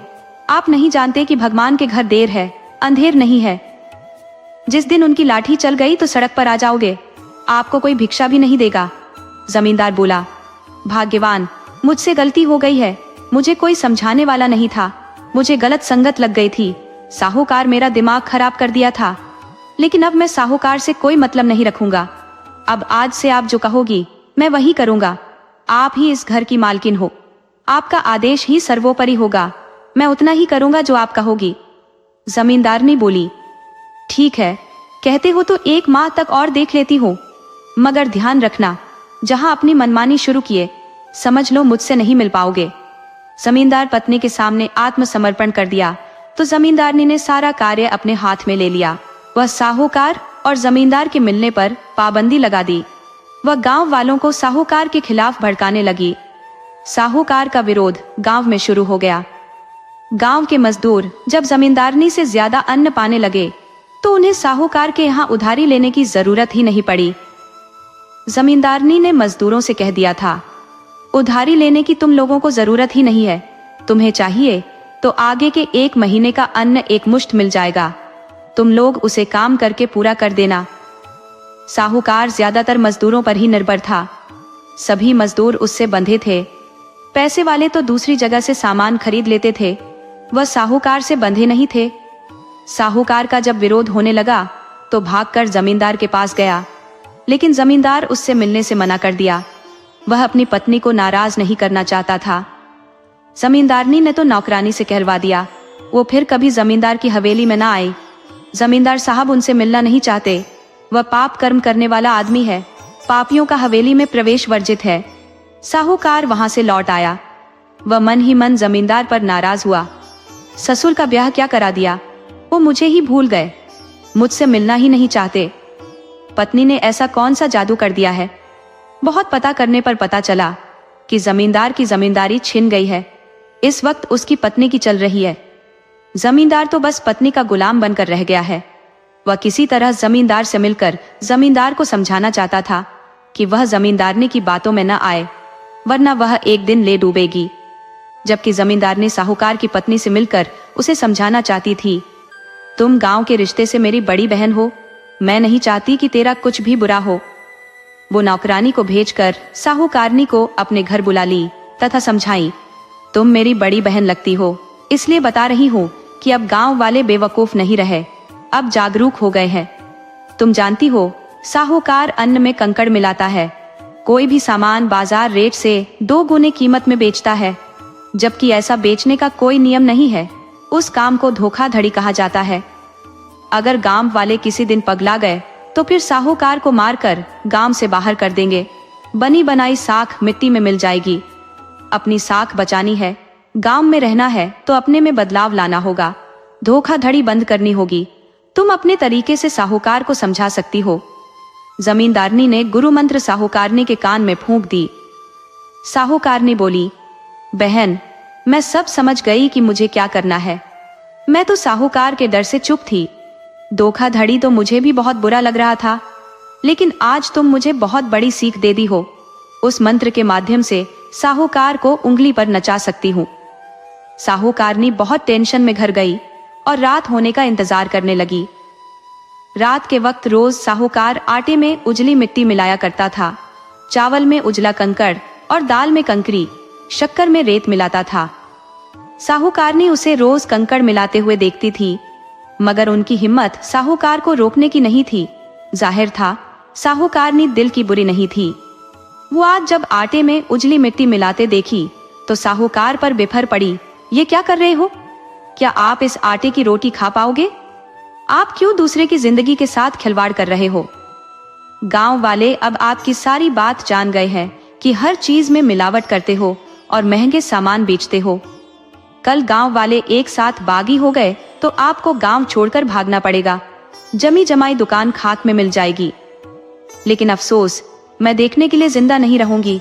मैं अपनी जान दे दूंगी। मुझे किसी धोखेबाज के साथ नहीं रहना। मुझे ग्रामीणों के हाथों पिट पिट कर नहीं मरना। मैं आज ही आंगन के कुएं में कूदकर जान दे दूंगी। साहूकार बोला, ए भाग्यवान, काहे बावली हो रही हो? अरे, यह हमारा धंधा है।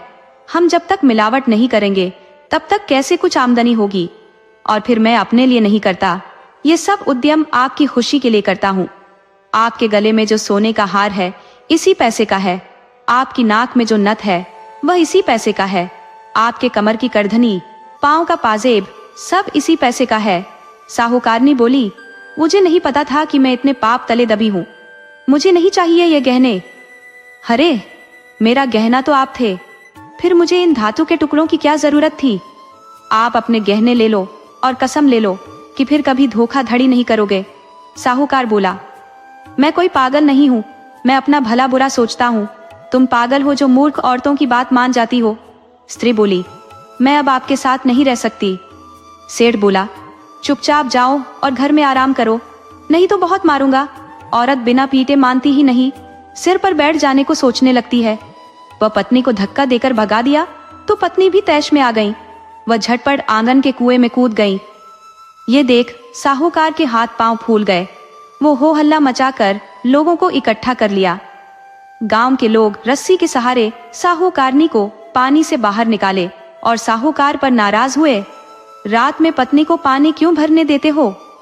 तुम्हें पत्नी की कीमत पता नहीं? जिसकी पत्नी मर गई है उससे पूछो कि क्या गुजर रही है। अरे, तुम्हारे चेहरे की खुशी है, सुख दुख की साथी है, इसी पर तुम्हारा जीवन आधारित है। ये विवाहिता औरत है, कोई सड़क छाप नहीं है, इसकी सुरक्षा का ध्यान दो। गांव वाले चले गए।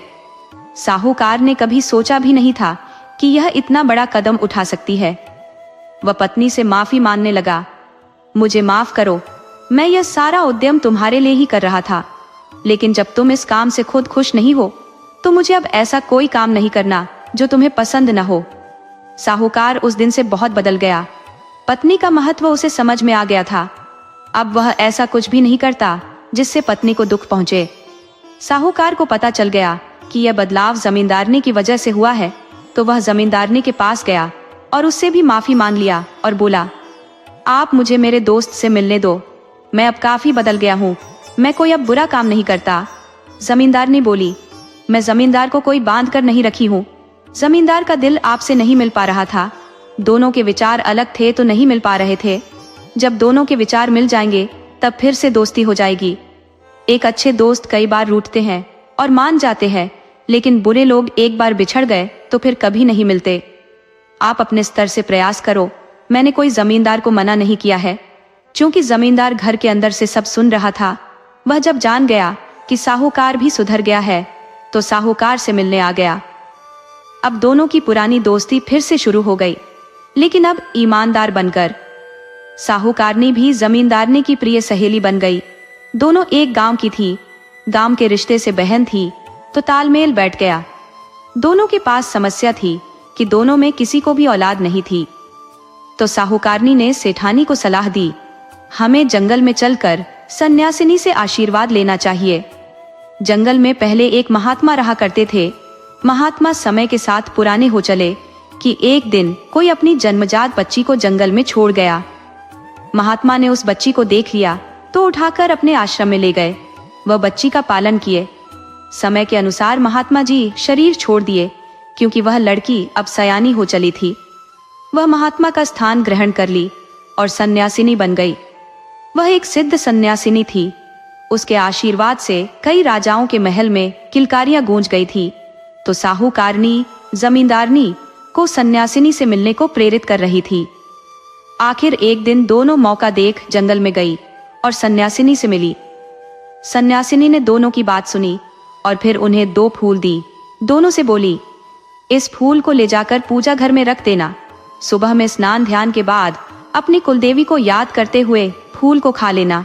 दोनों को एक एक बेटे की प्राप्ति हो जाएगी। हाँ, फूल ले जाते वक्त बहुत सावधानी बरतना। इसे जमीन पर मत रखना। रास्ते में कोई शौच वगैरह कार्य मत करना। इसे पूर्ण पवित्रता बनाए हुए ले जाना।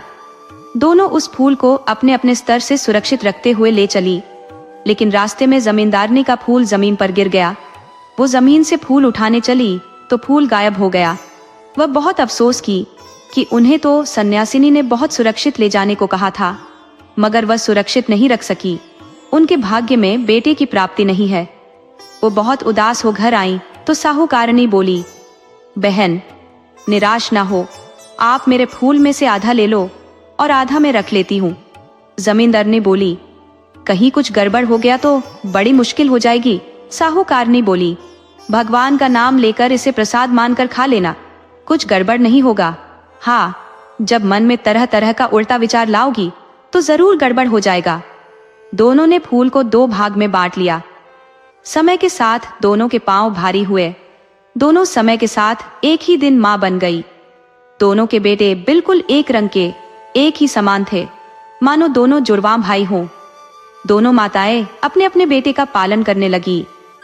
इस तरह 5 साल गुजर गए। जमींदारनी ने अपने बेटे का नाम सूरज रखा तो साहूकार ने अपने बेटे का नाम शंकर रखा।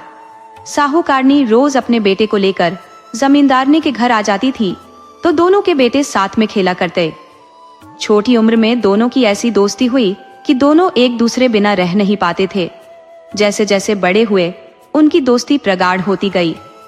दोनों अब अपने कामों में हाथ बटाने भी लगे थे, लेकिन फुर्सत मिलते ही एक बार जरूर मिल लेते थे। अब दोनों पूर्ण सयाने हो चुके थे और जिम्मेदारियां उनके कंधे पर आ पड़ी थी, फिर भी फुर्सत निकालकर आपस में मिल लेते थे। जमींदारनी चाहती थी कि अब बेटे का ब्याह हो जाए, घर में बहू आ जाए तो मेरी भी जिम्मेदारियां कुछ कम हो जाएं। तो साहूकारनी के बेटे के रिश्ते आने लगे थे, मगर वह चाहती थी कि पहले जमींदार के बेटे का ब्याह हो जाए, उसके बाद हम बेटे का ब्याह करेंगे।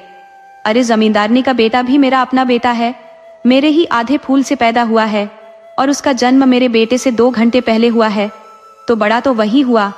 नियम ही है कि पहले बड़े भाई का ब्याह हो जाए, तब छोटे का करना चाहिए। इसलिए वह बेटे का ब्याह को टाल रही थी। एक दिन जमींदार का बेटा सूरज सोया हुआ था कि उसे एक सपना आया कि वह पूरब के जंगल में चला गया है। पूरब में एक शीश वन है जो एक भयानक जंगल है। सूरज घूमते घूमते उस जंगल में चला गया है। जंगल के बीच में एक बहुत विशाल बरगद का पेड़ है। सूरज जब पेड़ के पास पहुंचता है कि तभी जोर की वर्षा शुरू हो जाती है। वह बरगद के पेड़ के नीचे छिप जाता है, मगर हवा का वेग इतना ज्यादा है कि पेड़ के नीचे भी भीग रहा है। वह बचने के लिए पेड़ के दूसरी तरफ जाता है, मगर चौतरफा हवा के चलते कहीं भी नहीं बच पाता। सहसा उसे पेड़ में एक कोटर दिखाई पड़ता है। वह सोचता है कि मैं इस कोटर में ही घुसकर बारिश से बच जाऊं। वो कोटर में घुस जाता है। वह कोटर में घुसते ही हैरान हो जाता है कि वहां तो एक अलग दुनिया है। वहां बहुत से बाग बगीचे हैं, एक सुंदर महल है। वह जिज्ञासावश उस महल में जाता है। महल में एक बहुत सुंदर राजकुमारी होती है जो सो रही होती है।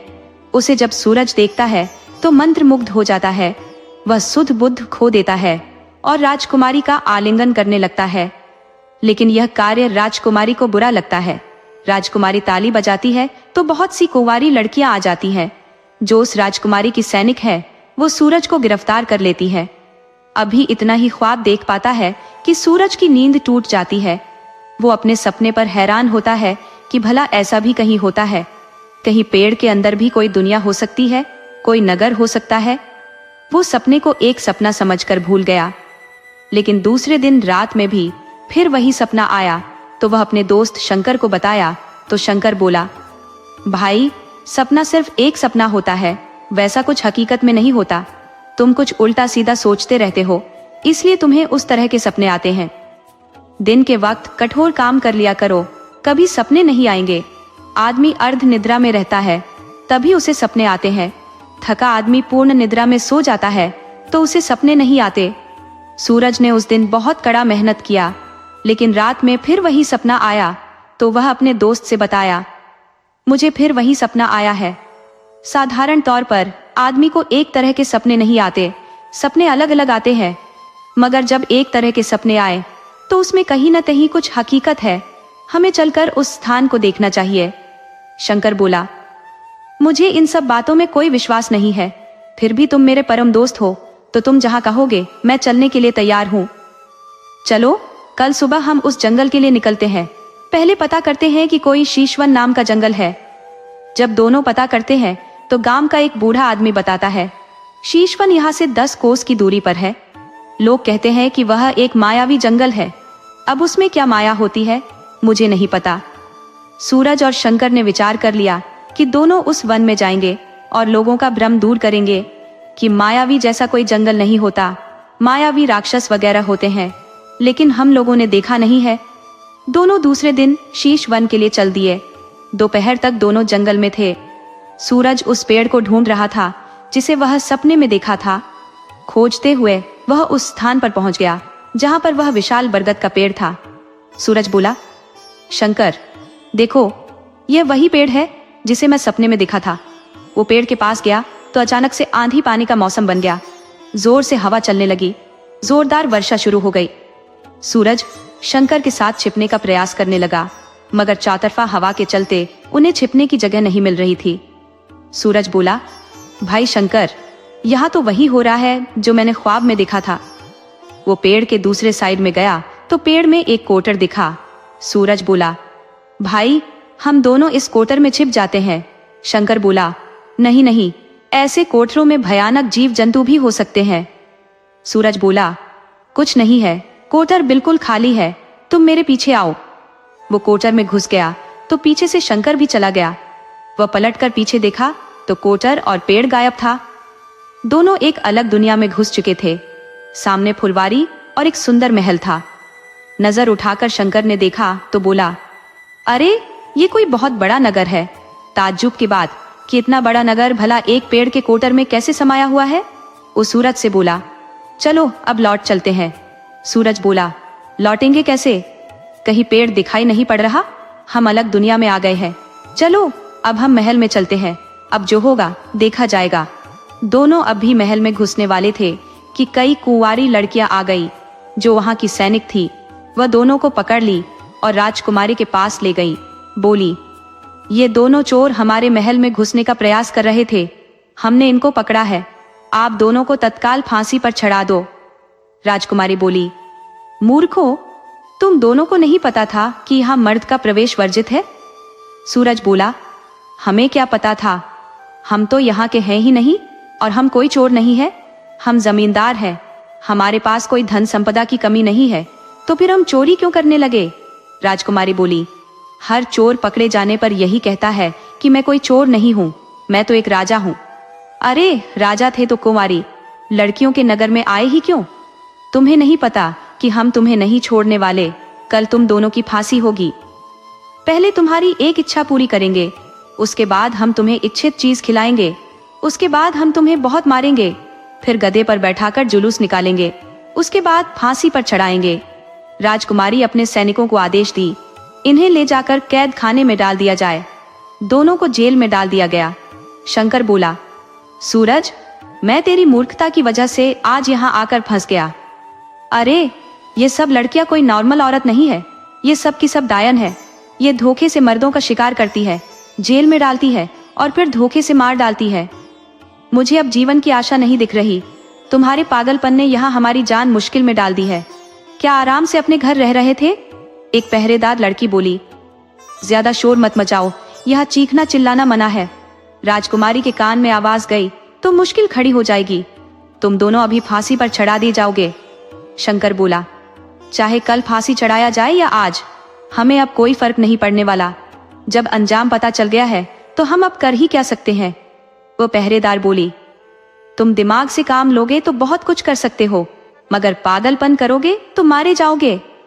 अरे बुद्धिमान तो अपने साथ राजकुमारी को भी जहां इच्छा हो लेकर जा सकता है, लेकिन मूर्ख कोड़े की मार खा सकता है।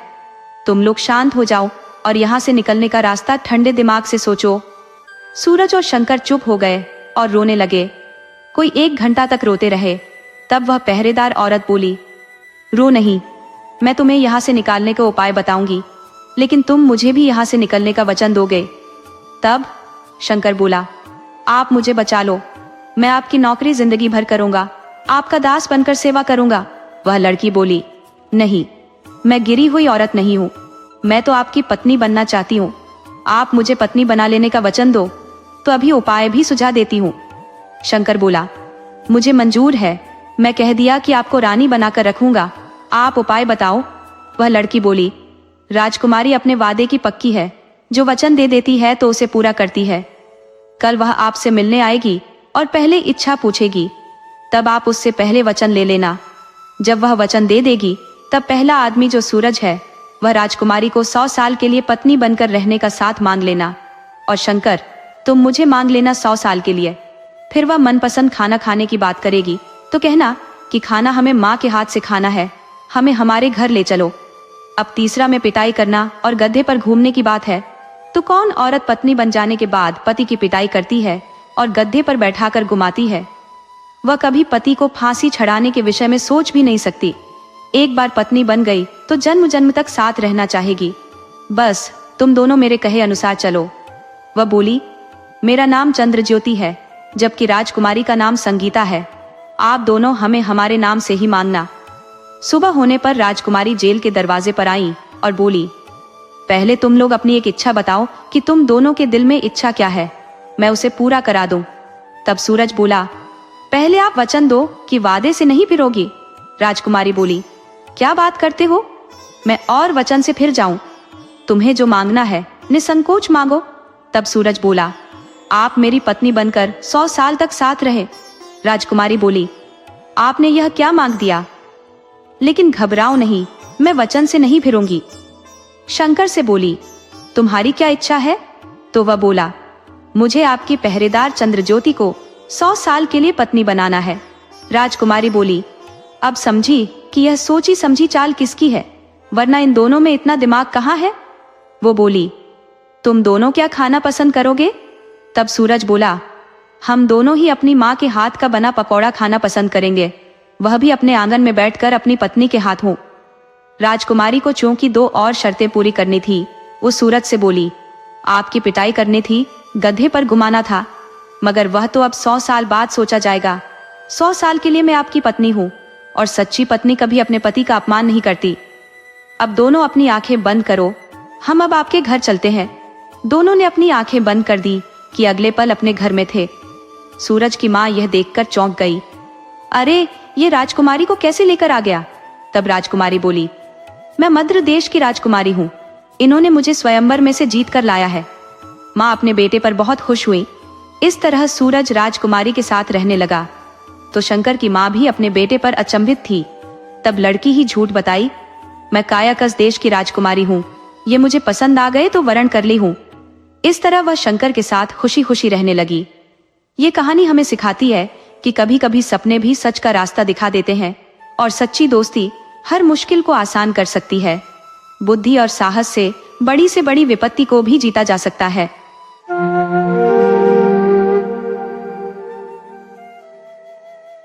एक छोटा सा गांव था रामपुर, जहां एक आदमी रहता था। नाम था उसका रघु। वो इतना आलसी और कामचोर था कि गांव में हर कोई उसे टाल मटोल करने वाला इंसान मानता था।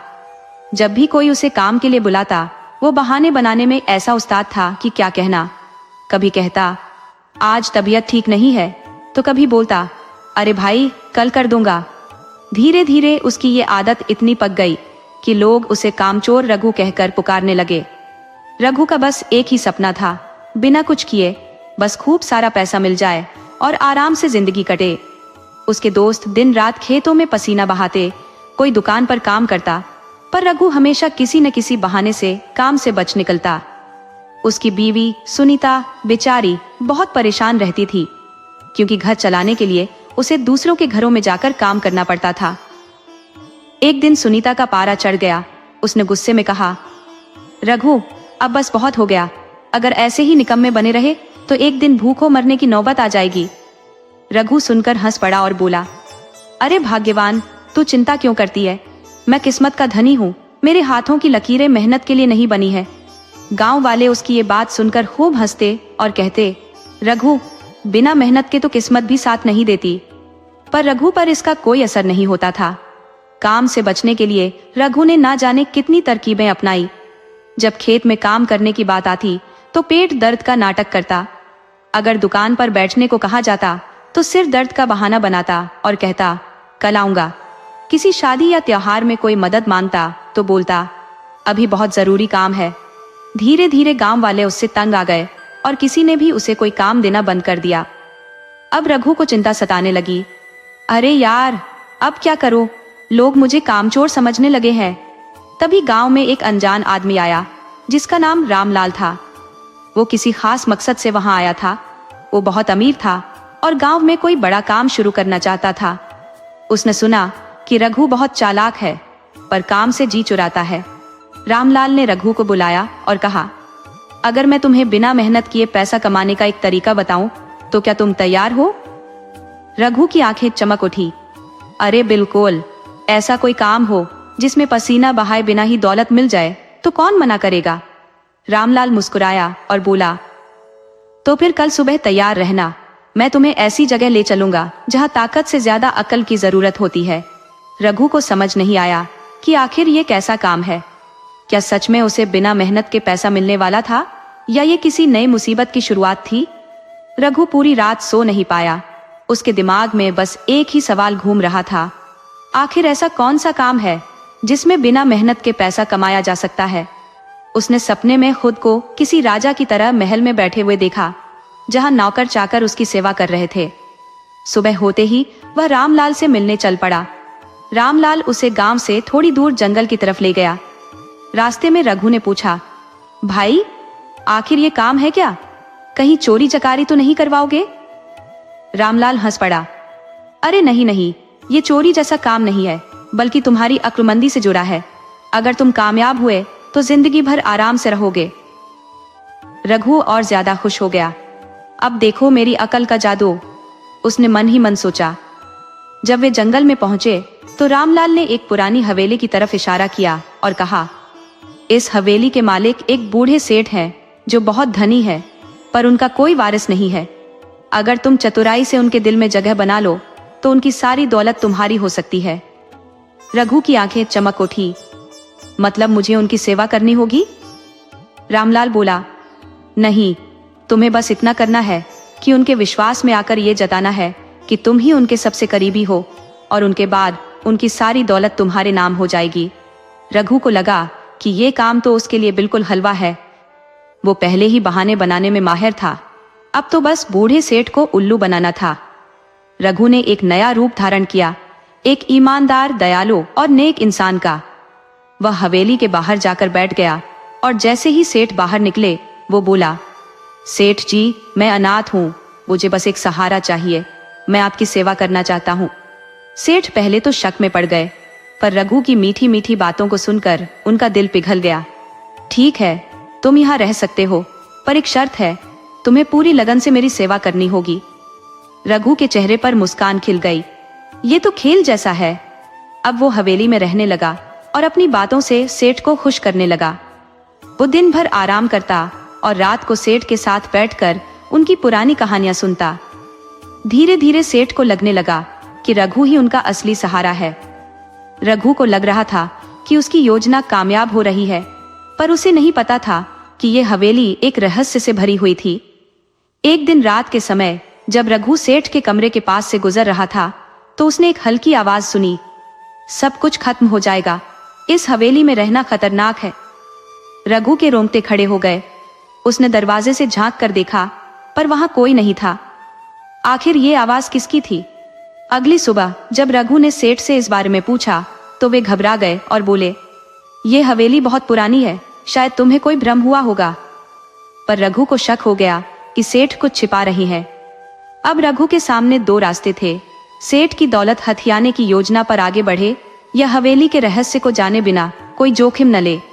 पर लालच ने उसे अंधा कर दिया। उसने सोचा, मुझे सिर्फ सेठ का विश्वास जीतना है, बाकी जो भी हो मुझे क्या फर्क पड़ता है। पर उसे नहीं पता था कि उसकी चालाकी ही उसे सबसे बड़े खतरे में डालने वाली थी। रघु को लगने लगा था कि हवेली में कुछ तो गड़बड़ है, पर उसके दिमाग में बस एक ही चीज घूम रही थी, सेठ की दौलत। उसने सोचा, चाहे जो भी हो, अगर मैं डर गया तो मेरी सारी मेहनत बेकार हो जाएगी। सेठ दिन ब दिन उस पर और ज्यादा भरोसा करने लगे थे। उन्होंने रघु को अपनी सारी संपत्ति और पुराने खजाने के बारे में भी बताया। ये सुनकर रघु मन ही मन खुश हो गया, पर एक सवाल उसे परेशान कर रहा था। रात में आई वो रहस्यमयी आवाज आखिर किसकी थी?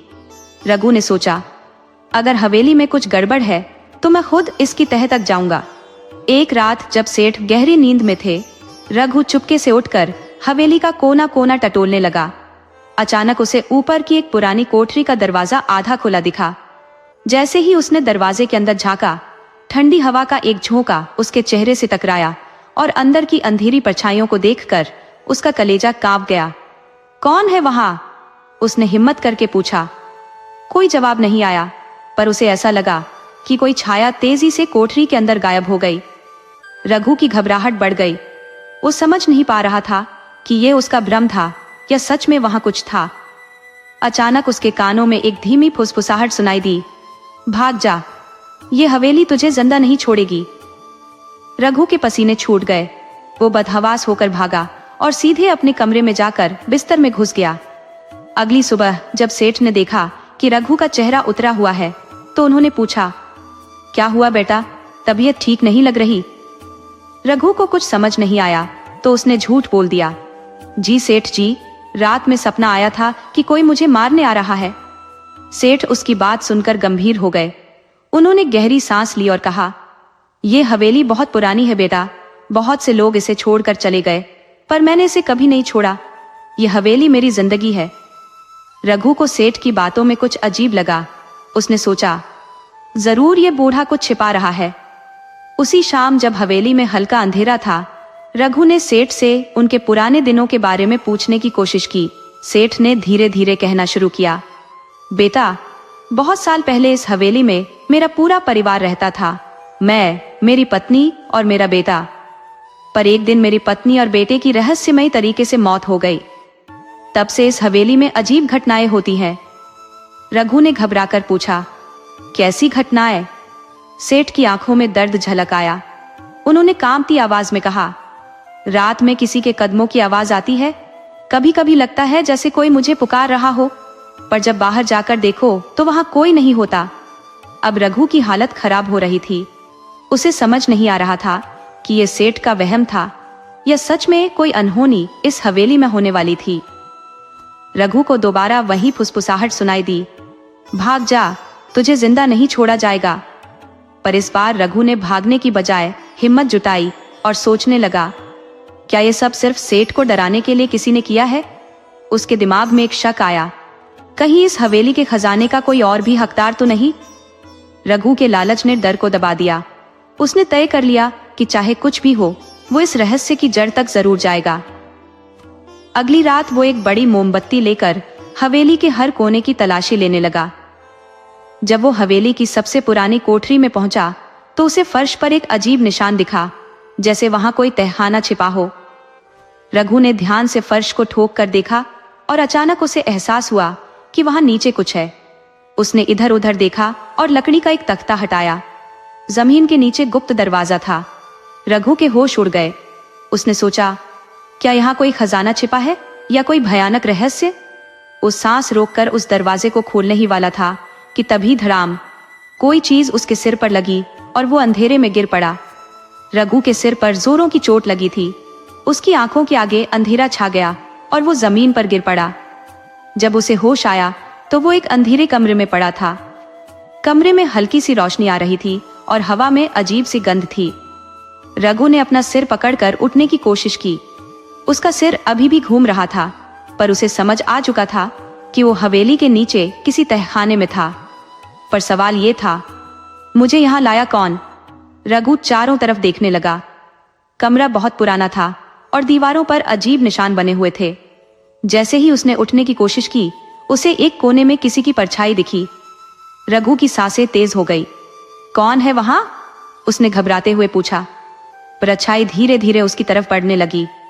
रघु ने सोचा कि शायद वो कोई आदमी होगा, पर जब वो रोशनी में आया तो उसकी आंखें फटी की फटी रह गई। वो एक बूढ़ी औरत थी जिसकी आंखें सफेद थी और चेहरे पर डरावने निशान थे। उसकी आवाज कांप रही थी।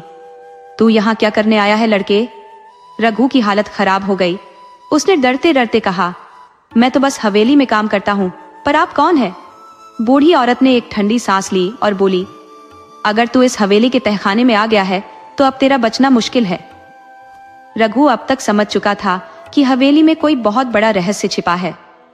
उसने हिम्मत जुटाकर पूछा, मुझे सच बताइए, ये तहखाना क्या है और आप कौन है? बूढ़ी औरत की आंखों में आंसू आ गए। उसने कहा, बहुत साल पहले मैं इस हवेली में काम करती थी।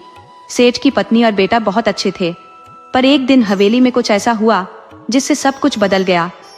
रघु सांस रोककर उसकी बात सुनने लगा।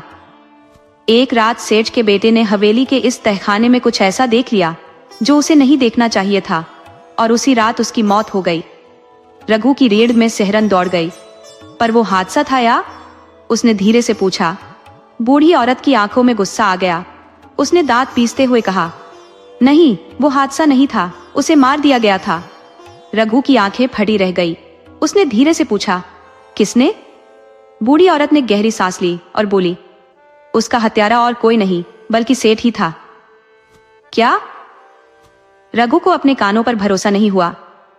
सेठ ने अपने ही बेटे को मार दिया, पर क्यों? बूढ़ी औरत ने कहा, क्योंकि सेठ का एक बहुत बड़ा राज्य इस तहखाने में छिपा था और उसका बेटा उस राज्य के बहुत करीब पहुंच चुका था। रघु ने चारों तरफ देखा। उसे अब लग रहा था कि हवेली में जो अजीब घटनाएं हो रही थी वे किसी आत्मा की नहीं बल्कि सेठ के पुराने गुनाहों की सजा थी। रघु अब और ज्यादा जानना चाहता था। उसने बूढ़ी औरत से पूछा, इस तहखाने में ऐसा क्या छिपा था जिसकी वजह से सेठ ने अपने बेटे को मार डाला? बूढ़ी औरत ने इशारा किया और बोली, अगर तुझे सच्चाई जाननी है तो इस दीवार के पीछे देख। रघु ने दीवार की तरफ देखा। वहां एक पुराना संदूक रखा था जिस पर मोटी धूल जमी थी। रघु ने कांपते हाथों से उस संदूक को खोला और जैसे ही उसने अंदर झांका, उसकी रूह कांप गई। संदूक के अंदर सेठ के बेटे की पुरानी हड्डियां और कुछ खून से सनी चीजें रखी थी। रघु उड़ते पैर पीछे हटा। उसकी समझ में नहीं आ रहा था कि ये सब क्या था। रघु ने तुरंत तहखाने से बाहर जाने की कोशिश की, पर तभी ऊपर से भारी कदमों की आवाज आने लगी। सेठ आ रहे थे। रघु घबरा गया। उसने सोचा, अगर सेठ को पता चल गया कि मैंने ये सब देख लिया है तो वो मुझे भी मार डालेगा। वो जल्दी से छिपने के लिए जगह ढूंढने लगा, पर तब तक तहखाने का दरवाजा खुल चुका था और सेठ वहां खड़े उसे घूर रहे थे। उनके चेहरे पर अब वो भोले भाले सेठ की मुस्कान नहीं थी। उनकी आंखें गुस्से और डर से भरी हुई थी।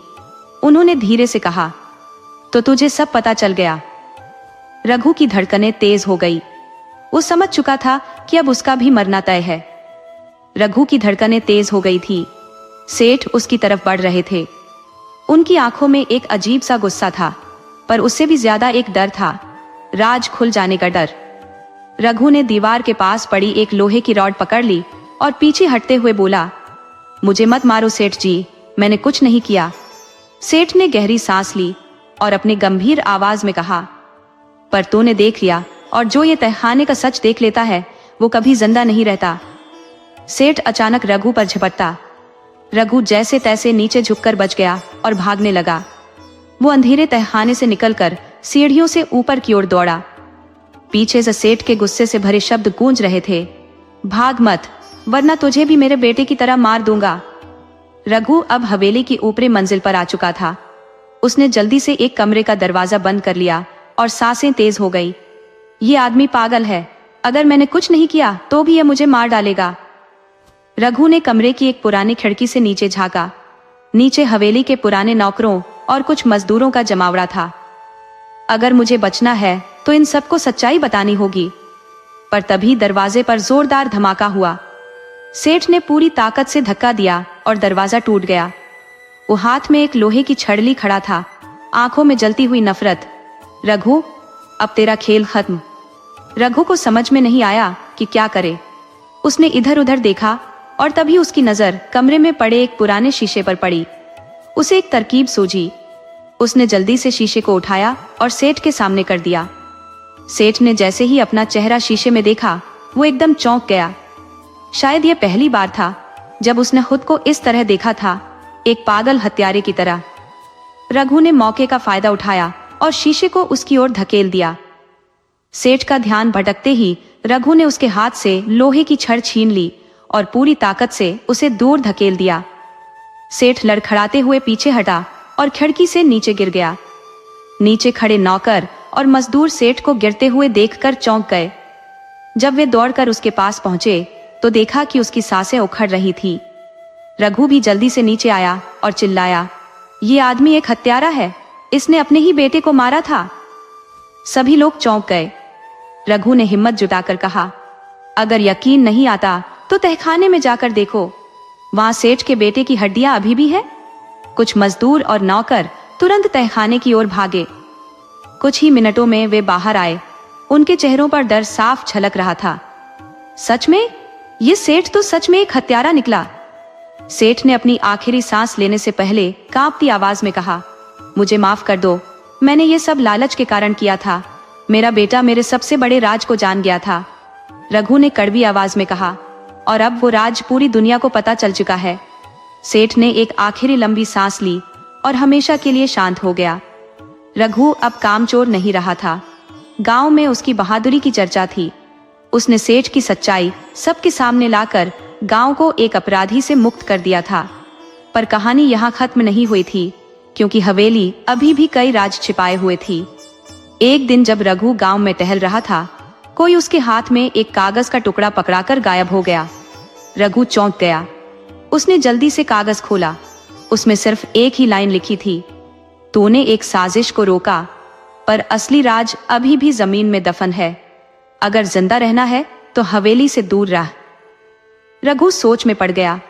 क्या सिर्फ सेठ ही गुनहगार था या हवेली में कुछ और भी था? रघु के रोंगटे खड़े हो गए। उसने तय कर लिया कि वह हवेली में एक बार फिर जाएगा। रात के अंधेरे में जब पूरा गांव सो रहा था, रघु ने हाथ में एक लालटेन ली और धीरे धीरे हवेली की तरफ बढ़ा। दरवाजे से अंदर जाते ही उसे एक अजीब सी सिहरन महसूस हुई। हवेली पहले से भी ज्यादा डरावनी लग रही थी। फर्श पर अभी भी सेठ के गिरने से बना खून का निशान हल्का सा दिख रहा था। रघु तहखाने में पहुंचा, जहां पहले सेठ के अपराधों का खुलासा हुआ था, पर तभी उसकी नजर एक दीवार पर पड़ी। वहां एक अजीब सा पत्थर उभरा हुआ था जो बाकी दीवार से अलग दिख रहा था। रघु ने धीरे धीरे उसे दबाया। कट टट, एक जोर की आवाज हुई और दीवार अपने आप खुलने लगी। पीछे एक और छिपा हुआ कमरा था और उसके अंदर कुछ ऐसा था जिसने रघु के होश उड़ा दिए। सोने की ईंटें और खून से सना कपड़ा। रघु ने देखा कि कमरे के कोने में सोने की कई ईंटें रखी थी। इतना सारा सोना सेठ की हवेली में। पर सबसे डरावनी चीज थी एक कुर्सी पर रखा खून से सना कपड़ा। उस कपड़े के पास एक पुराना बही खाता था। रघु ने बही खाता खोला। उसमें लिखा था, जो भी इस तहखाने का राज खोलेगा उसकी मौत पक्की है। रघु का दिमाग चकरा गया। क्या सेठ के अलावा कोई और भी इस हवेली के रहस्यों का गवाह था? सुबह होते ही रघु ने गांव वालों को बुलाया और सोने की ईंटों और तहखाने के नए राज के बारे में बताया। गांव के बुजुर्गों ने कहा, यह हवेली बहुत पुरानी है। सेठ का परिवार हमेशा से रहस्यमय था, पर यह सोना कहां से आया? पर उसी रात रघु के घर पर हमला हुआ। किसी ने पत्थर फेंककर उसके घर की खिड़की तोड़ दी और एक और धमकी भरा खत फेंका, तूने तहखाने का राज खोल दिया, अब तेरा मरना तय है। रघु ने खत पढ़ते ही महसूस किया कि खतरा अभी टला नहीं था। अब सवाल ये था, अगर सेठ मर चुका था तो उसे मारने की धमकी कौन दे रहा था? रघु के हाथ में धमकी भरा खत था और उसका दिमाग तेजी से दौड़ रहा था। अगर सेठ मर चुका था तो यह खत किसने भेजा? गांव वालों को जब इस खत का पता चला तो चारों ओर डर और सनसनी फैल गई। सब लोग सोचने लगे कि शायद सेठ की मौत के बाद भी हवेली की काली साजिश खत्म नहीं हुई थी। रघु ने फैसला किया कि अब वह इस गुत्थी को पूरी तरह सुलझा कर रहेगा। उस रात जब रघु अपने घर में सोने की तैयारी कर रहा था, अचानक खिड़की पर किसी के तेजी से चलने की आहट सुनाई दी। रघु ने धीरे से दरवाजा खोला और बाहर झांका। धड़ाम! पीछे से किसी ने उस पर हमला कर दिया। रघु जमीन पर गिर पड़ा, पर जैसे ही उसने ऊपर देखा, हमलावर ने उसके चेहरे पर कपड़ा डाल दिया और उसे बेहोश कर दिया। जब रघु की आंखें खुली तो उसने खुद को एक अंधेरे कमरे में पाया। उसके हाथ पैर रस्सियों से बंधे थे और सामने एक छायादार आकृति खड़ी थी। रघु ने ध्यान से देखा, ये तो हवेली का पुराना नौकर रामलाल था। रामलाल, तू? रघु ने हैरान होकर पूछा। रामलाल हंस पड़ा। जो सोना तूने देखा वो किसी जमींदारी का नहीं था, वो लूट का सोना था। सेठ और मैं मिलकर इसे धीरे धीरे बेचने वाले थे, पर तूने सब चौपट कर दिया। रघु चौंक गया। मतलब सेठ अकेला नहीं था? रामलाल ने हंसते हुए कहा, सेठ को तो हमने ही मरवाया ताकि सारा इल्जाम उसी पर आ जाए और असली गुनहगार बच जाए। अब सारा सच सामने आ चुका था। रामलाल ही असली मास्टरमाइंड था। रघु को एहसास हो गया कि अगर वह यहाँ से नहीं निकला तो रामलाल उसे मार देगा। उसने दिमाग लगाया और रस्सियों को धीरे धीरे ढीला करना शुरू किया। उधर रामलाल अपनी जीत के नशे में था, पर तभी रघु ने अपनी सारी ताकत लगाकर रस्सी तोड़ दी और रामलाल पर झपट पड़ा। धड़ाम! दोनों में जबरदस्त लड़ाई शुरू हो गई। रघु ने पूरी ताकत से रामलाल को धक्का दिया और वो जमीन पर गिर पड़ा। रघु तेजी से दौड़ता हुआ गांव की तरफ भागा। जैसे ही रघु गांव पहुंचा, उसने तुरंत सारे गांव वालों को इकट्ठा किया और पूरा सच बता दिया। गांव वालों ने गुस्से में आकर रामलाल को पकड़ लिया और उसे पुलिस के हवाले कर दिया। पुलिस ने हवेली में छापा मारा और सोने की ईंटों को जब्त कर लिया। रामलाल को उम्र कैद की सजा हो गई।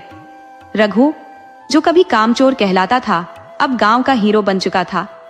गांव वालों ने उसे सम्मान दिया और कहा, रघु, तूने गांव को एक बड़े खतरे से बचा लिया। रघु मुस्कुराया और सोचा, आज मुझे खुद पर गर्व हो रहा है। अब वह सिर्फ कामचोर नहीं था, अब वह गांव का सबसे बुद्धिमान और बहादुर इंसान बन चुका था।